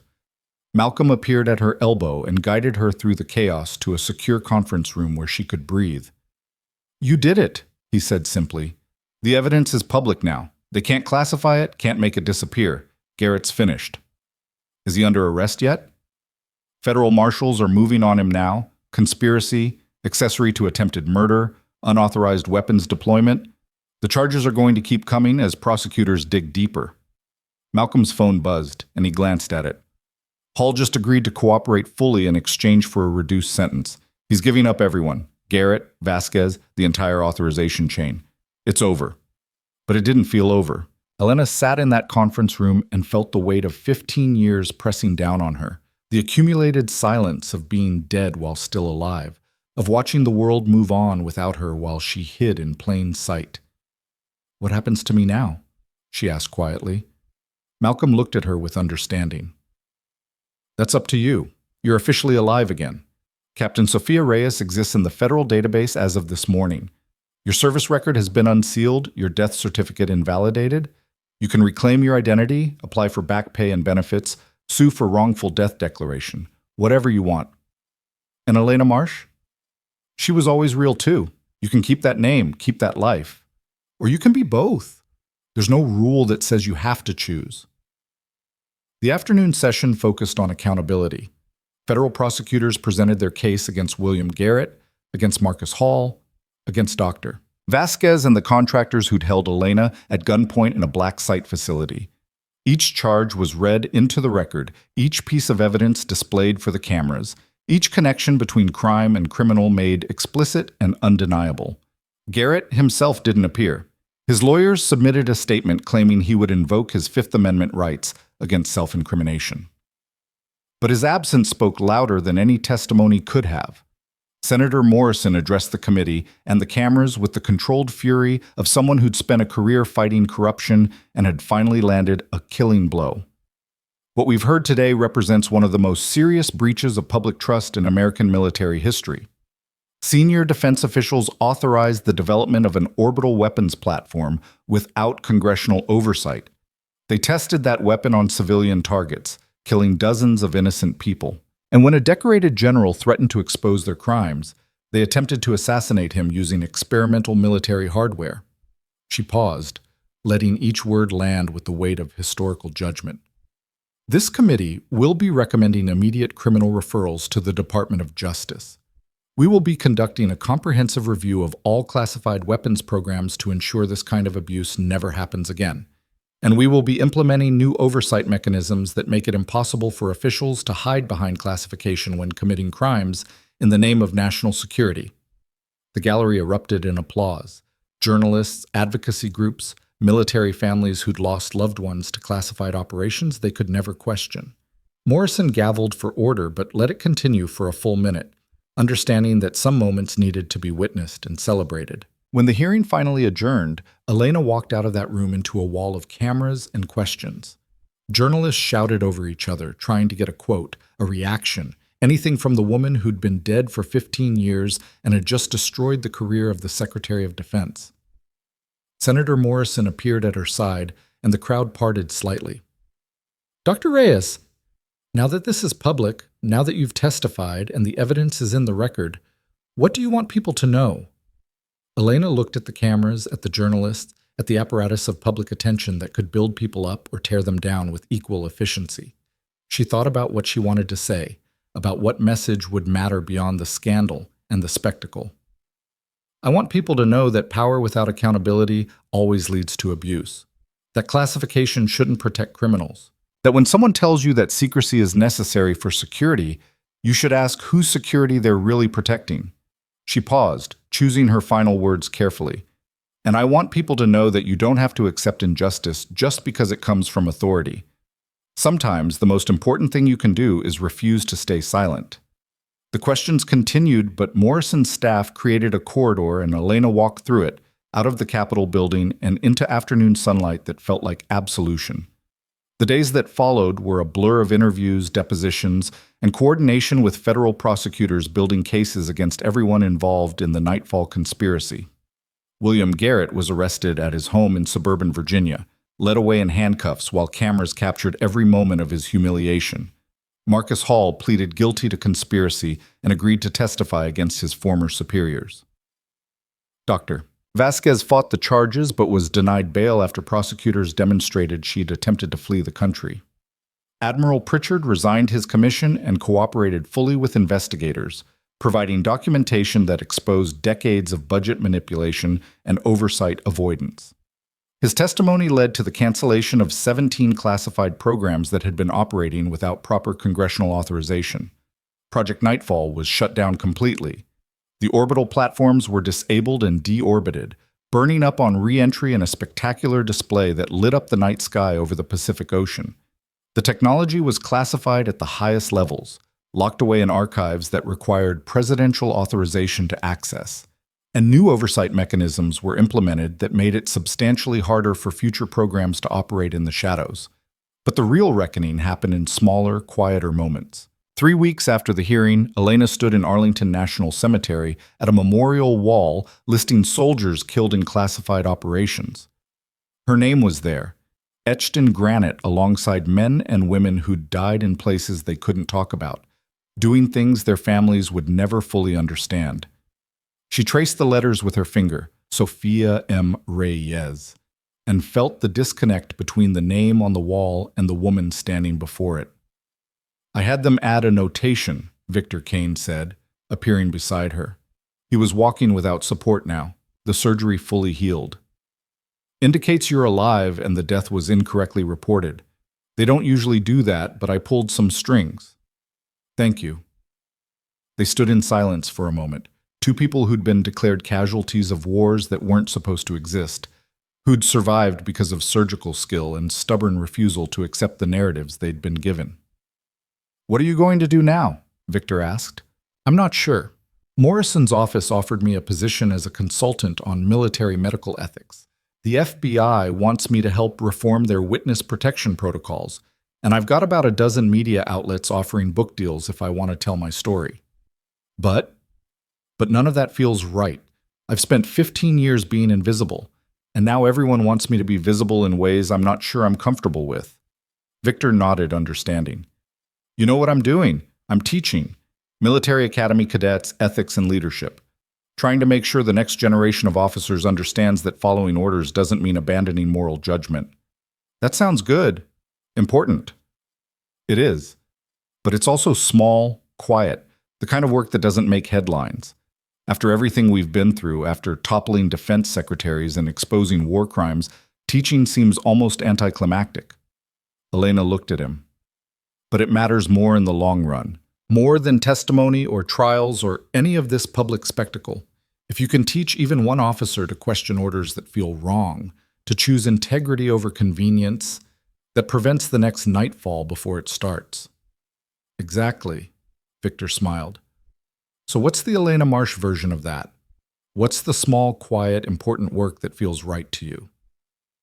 She thought about that question for the rest of the day and into the evening, and through a sleepless night in her apartment that suddenly felt too temporary, too transitional. The answer came during a morning shift at Clearwater Bay Medical Center. She'd returned to work quietly, without announcement or fanfare. Just another surgeon taking trauma cases, doing the work that had defined her for 15 years. The administration was different now. Raymond Chen had been promoted after supporting Elena through the investigation, and the hospital had gained national recognition for being where the Nightfall conspiracy had first been exposed. But the work was the same. Broken bodies that needed to be fixed, lives that hung in the balance, decisions made in seconds that determined whether someone lived or died. Elena was closing a chest incision on a motorcycle accident victim when Chen appeared in the OR gallery, watching through the observation window. When she finished and scrubbed out, he was waiting for her. "You were brilliant in there. That vascular repair was textbook perfect." "It's what I do." "It's what you do better than almost anyone I've ever seen." Chen paused. "I got a call this morning from the Army Medical Command. They want to know if you'd consider returning to active duty. Not special operations this time. Training the next generation of combat surgeons. Teaching them the techniques you developed in the field." Elena felt something shift in her chest. They want Captain Reyes back. They want your expertise, your experience, the things you learned operating in impossible conditions that could save lives if passed on to others. Chen met her eyes.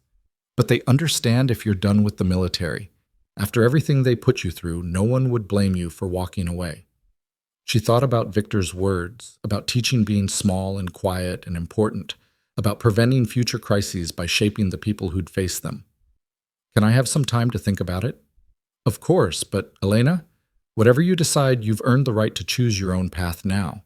Nobody gets to tell you who to be anymore." That evening, Elena drove to the harbor and watched the sun set over water that reflected light like scattered diamonds. She thought about Sofia Reyes, the idealistic captain who'd believed in service and sacrifice and had been betrayed by the system she'd trusted. About Elena Marsh, the quiet surgeon who'd built a life from nothing and had learned that invisibility was both protection and prison. About who she wanted to be now that she could choose. Her phone rang. Malcolm Rivers. "Elena, just got word from the prosecutor's office. Garrett's taking a plea deal. 20 years for conspiracy and accessory to attempted murder. Vasquez is going to trial, but with Hall's testimony and the evidence we recovered, conviction is essentially guaranteed. It's over." 20 years seems light for ordering the assassination of a general and covering up mass murder. It is. But the alternative was a trial that would have exposed even more classified programs, compromised ongoing operations, potentially put intelligence assets at risk. Justice Department made the call that 20 years in full cooperation was the best outcome available. Elena felt the familiar frustration of watching powerful people negotiate their way out of consequences. But she also understood the pragmatic calculus that had led to the decision. What about the victims in Yemen? Do their families get any kind of acknowledgement? State Department is working on a compensation package and a formal apology. It won't bring anyone back, but at least their deaths won't be forgotten or denied. Malcolm paused. "You did this, Elena. You exposed a conspiracy that would have stayed buried forever.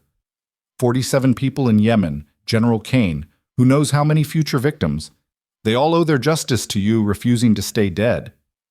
After the call ended, Elena sat on a bench watching boats drift across darkening water and thought about justice, about accountability, about the small victories that added up to systemic change. She thought about David Rivers, Malcolm's brother, teaching high school and coaching basketball because a surgeon had kept him alive long enough to get home.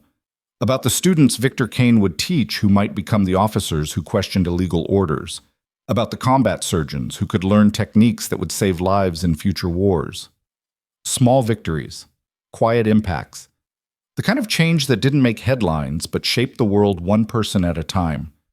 The next morning, Elena called Army Medical Command and accepted their offer. 6 months later, she stood before a classroom of young medical officers at Fort Sam, Houston. Captain Sophia Reyes once again wearing the uniform she'd thought she'd buried 15 years ago. But the captain bars on her shoulders now sat beside instructor insignia, and the students looking back at her carried the weight of knowing exactly who she was and what she'd survived. Combat surgery isn't about heroics, she told them, pacing the front of the classroom. It's about making impossible decisions under conditions that would break most people. It's about keeping your hands steady when mortars are falling and keeping your head clear when you're operating on someone who was laughing with you an hour ago. She pulled up surgical photographs from her deployments, cases where success had meant the difference between life and death. But more than surgical technique, more than any procedure I can teach you, you need to understand something fundamental about what we do. We save lives. That's our mission. Not supporting operations, not enabling commanders, not protecting classified programs. We save lives. And when someone tells you that national security requires you to compromise that mission, that's when you need to remember what happened with Project Nightfall. The students leaned forward, understanding they were being taught something that went beyond medicine. I was declared dead because I'd seen things that were politically inconvenient. 15 years of my life were stolen because someone decided my silence was more valuable than my service. Don't let that happen to you. Don't let anyone convince you that following orders means abandoning your judgment. And don't ever let anyone tell you that classification protects crimes. After class, a young lieutenant approached her desk. Captain Reyes, I just wanted to say thank you for the testimony, for exposing Nightfall, for everything you did. My brother was in that village in Yemen. He was there for a wedding. He was one of the 47. Elena felt the words like a physical blow. I'm so sorry. You gave us answers. You gave us justice when everyone else wanted to pretend it never happened. That matters more than you know. The lieutenant left, and Elena sat at her desk for a long moment, feeling the weight of those 47 deaths, of the justice that had come too late, but had come nonetheless. Teaching was harder than operating.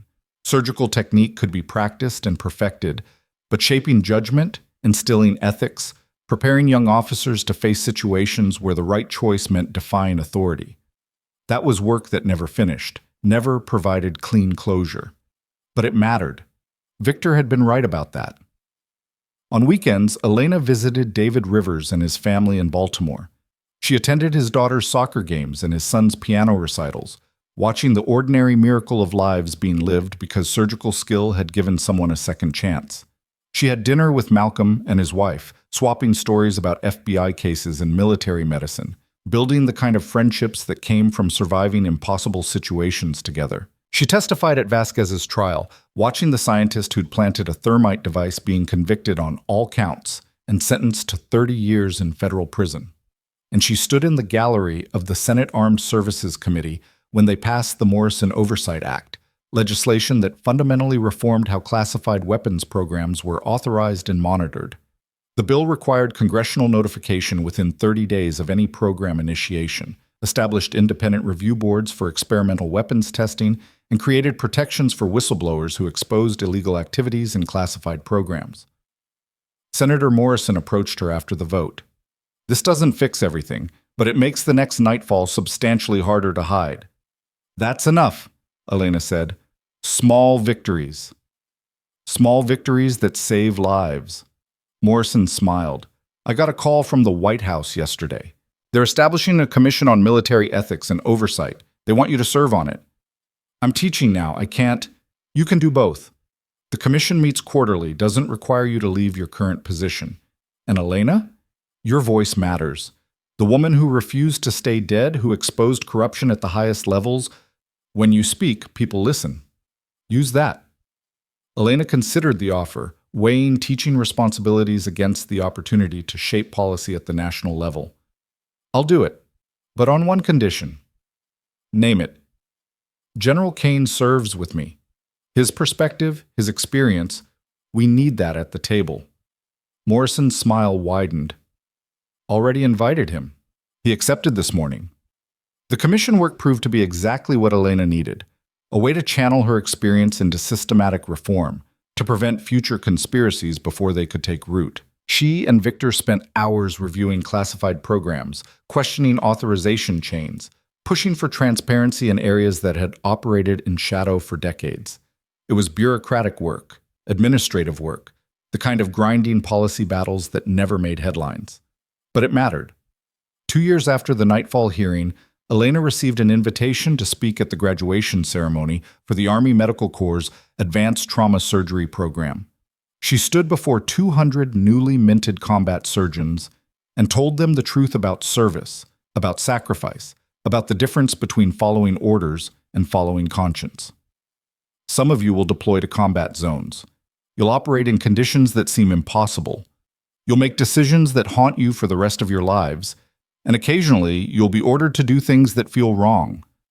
She paused, looking at faces that were young and idealistic and not yet scarred by the compromises war demanded.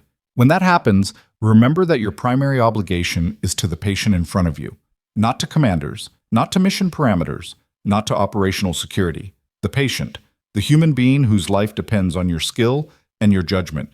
If you remember nothing else I've taught you, remember that. After the ceremony, Raymond Chen found her in the crowd. The hospital board voted this morning. We want to create an endowed chair in trauma surgery, the Sofia Reyes Chair for Combat Medical Excellence. We want you to hold it. Elena felt emotion catch in her throat. Ray, I'm active duty now. I can't. Not now. When you're ready to come back, whenever that is, the position will be waiting. He smiled. You saved General Kane's life in that OR. You exposed a conspiracy that went to the highest levels of government. But you also spent 15 years as Elena Marsh, quietly saving lives that nobody noticed or celebrated. Both of those people deserve recognition. Both of them matter. Thank you. No. Thank you for showing us what integrity looks like when it costs everything. That evening, Elena drove to Arlington Cemetery one more time. The notation had been added to her memorial listing, a small plaque that read, "Incorrectly reported as deceased. Active service restored 2026. Victor was already there, standing before the wall. I come here sometimes, he said when Elena joined him. Look at all these names, people who died in operations I commanded, operations that were supposed to be secret and necessary and vital to national security. Some of them probably were. But some of them? I wonder if they died protecting something that wasn't worth protecting. You can't change the past. No. But I can make damn sure the future is different. That's why the teaching matters. Why the commission work matters. Why telling our story matters. Victor looked at her. We survived, Sophia. We got a second chance that a lot of people on this wall didn't get. What we do with that chance, that's how we honor them. Elena nodded, understanding in her bones that this was the work that would define the rest of her life. Not the testimony that had destroyed careers, not the headlines that had made her famous, not the surgical brilliance that had saved individual lives, but the quiet, persistent effort to make sure that power couldn't operate without accountability, that classification couldn't protect crimes, that the next generation of officers and surgeons and intelligence analysts understood their obligations went beyond following orders. 3 years after the Nightfall hearing, Elena received a letter from a young woman in Yemen. It was written in careful English, translated from Arabic, and it told the story of a wedding that had been destroyed by fire from the sky, of 47 people who had died for no reason anyone could explain. Until Dr. Sofia Reyes had testified before the American Congress, until the truth had been exposed and acknowledged, until someone had said their names and admitted that their deaths had been murders, not collateral damage. My uncle was there, the letter read. He died that day. For years we were told it was a drone strike against terrorists, that he and the others were somehow connected to violence. But you told the truth. You said they were innocent. You made the people who killed them face justice. That doesn't bring my uncle back. But it means his memory isn't stained with lies. It means we can grieve him honestly. Thank you for that gift. Elena kept that letter in her desk drawer and read it whenever the work felt overwhelming, whenever she questioned whether any of this mattered. It mattered to the families in Yemen who'd been given truth instead of lies. It mattered to General Kane, who could serve his country without carrying the weight of attempted assassination and cover-up. It mattered to the students she taught, who learned that integrity sometimes meant defying authority. It mattered to the next whistleblower who would face the choice between silence and truth, who would remember that Sofia Reyes had chosen truth and survived. 5 years after the Nightfall hearing, Elena stood in the White House Rose Garden while the president presented her with the Presidential Medal of Freedom for extraordinary courage in exposing corruption and preventing future war crimes through steadfast commitment to truth and justice. The ceremony was brief, professional, the kind of official recognition that felt simultaneously meaningful and inadequate. But when it ended and the cameras stopped recording, the president pulled her aside. What you did changed how we think about oversight and accountability in the defense establishment. The reforms that came out of the Morrison Commission have prevented who knows how many future abuses. You didn't just expose one conspiracy, you created systemic change that will protect people for generations. I just told the truth, sir. Other people did the hard work of reform. No, you did the hardest work. You refused to stay silent when silence was safe. You chose exposure when invisibility had protected you for 15 years. That took courage that most people don't have. The president paused. I read the classified files on what happened to you. The plane crash, the staged death, the years you spent erased from official records. The government failed you, Captain Reyes. I want you to know that on behalf of that government, I'm sorry.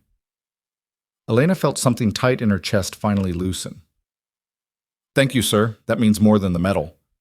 After the ceremony, she had dinner with Victor, Malcolm, Senator Morrison, and a dozen others who'd fought alongside her to expose Nightfall and reform the system that had enabled it. They shared stories and wine and the comfortable camaraderie of people who'd survived something difficult together. What's next for you? Morrison asked as the evening wound down. Elena thought about the teaching position waiting for her, about the commission work that continued, about the speaking invitations and the opportunities to shape policy and influence the next generation of military leaders. More of the same, I think, teaching, testifying when needed, making sure the reforms we fought for actually get implemented. She smiled. Small victories, quiet work, the kind that doesn't make headlines but changes lives one person at a time. That's how you win the long game, Victor said, raising his glass.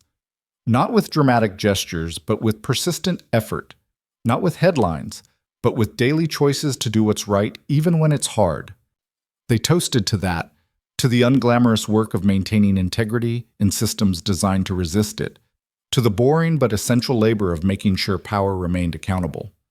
Elena left the dinner and walked through Washington alone, watching the monuments lit against the night sky, feeling the weight of history and the possibility of change. She thought about Captain Sofia Reyes, who'd believed in service and had been betrayed by it. She thought about Elena Marsh, who'd built a life from invisibility and had learned that silence was both safety and surrender. She thought about the woman she was now, both of those identities and something beyond them, someone who'd chosen to fight when fighting meant risking everything. The next morning, she returned to Fort Sam Houston and walked into a classroom full of young medical officers who looked at her with the kind of respect that came from knowing her story, from understanding what she'd survived and what she'd accomplished. "Good morning," she said, pulling up the day's lesson on combat triage protocols. "Today we're going to talk about making impossible decisions under impossible conditions, and we're going to talk about what happens when following orders conflicts with your medical obligations." The students leaned forward, ready to learn from someone who'd lived the lessons she was teaching. Elena looked at their faces, young, idealistic, not yet marked by the compromises that war and service would demand, and felt the fierce determination to prepare them better than she'd been prepared, to give them tools and frameworks and ethical foundations that would help them navigate the moral complexities ahead. This was the work that mattered, not the testimony that had destroyed careers, not the investigation that had toppled a defense secretary, not the reforms that had changed policy, but this, teaching, shaping, preparing the next generation to be better than the last. Outside, spring sun warmed the Texas landscape. Somewhere, federal prosecutors were still pursuing cases against Nightfall conspirators. Somewhere, the Morrison Commission was reviewing another classified program. Somewhere, a young officer was making the choice between following orders and following conscience, influenced by a story they'd heard about a surgeon who'd refused to stay dead. Small victories, quiet impacts. The kind of change that transformed systems not through dramatic revolution, but through persistent, patient effort. Elena Marsh, Sophia Reyes, whoever she was now, whatever name she wore, stood before her students and taught them the truth about service, about sacrifice, about the difference between power and integrity. And in that classroom, in that moment, teaching medicine and ethics to people who would carry those lessons into combat zones and crisis situations around the world, she finally understood what it meant to be fully alive. Not invisible, not erased, not silenced, but present, purposeful, using every hard-won lesson to make sure the next generation faced their challenges with better tools than she'd had. The woman who'd been declared dead 15 years ago had not just survived, she had transcended. And in doing so, she'd proven that the most powerful response to being silenced was not revenge, but teaching others to speak truth without fear. The most effective resistance to being erased was not demanding recognition, but using that hard-won visibility to illuminate the paths of others. The most meaningful victory over systems that tried to crush individual conscience was not destroying those systems, but reforming them one person, one policy, one persistent effort at a time. Elena closed her lecture notes and looked at her students one more time. "Remember," she said quietly, "you matter. Your voice matters. Your judgment matters. Don't let anyone convince you otherwise. Not commanders, not politicians, not the weight of classified protocols, or the seduction of following orders without question. You matter, and the choices you make will echo further than you can imagine." The students nodded, understanding they'd been taught something that went far beyond surgical technique. Class dismissed, Elena walked out into sunlight that felt like vindication and promise combined. Somewhere, a system she'd helped reform was preventing the next conspiracy. Somewhere, a student she'd taught was making the right choice in an impossible situation. Somewhere, justice was being served because she'd refused to accept injustice. And somewhere, a young woman in Yemen was reading about Dr. Sophia Reyes and understanding that truth could triumph over power, that one person's courage could change systems, that being silenced wasn't the end of the story, it was just the beginning of the fight to be heard. Elena Marsh had been underestimated her entire career, too blunt, too difficult, too unwilling to compromise. But she'd never been defeated, and now, finally, she was undeniable.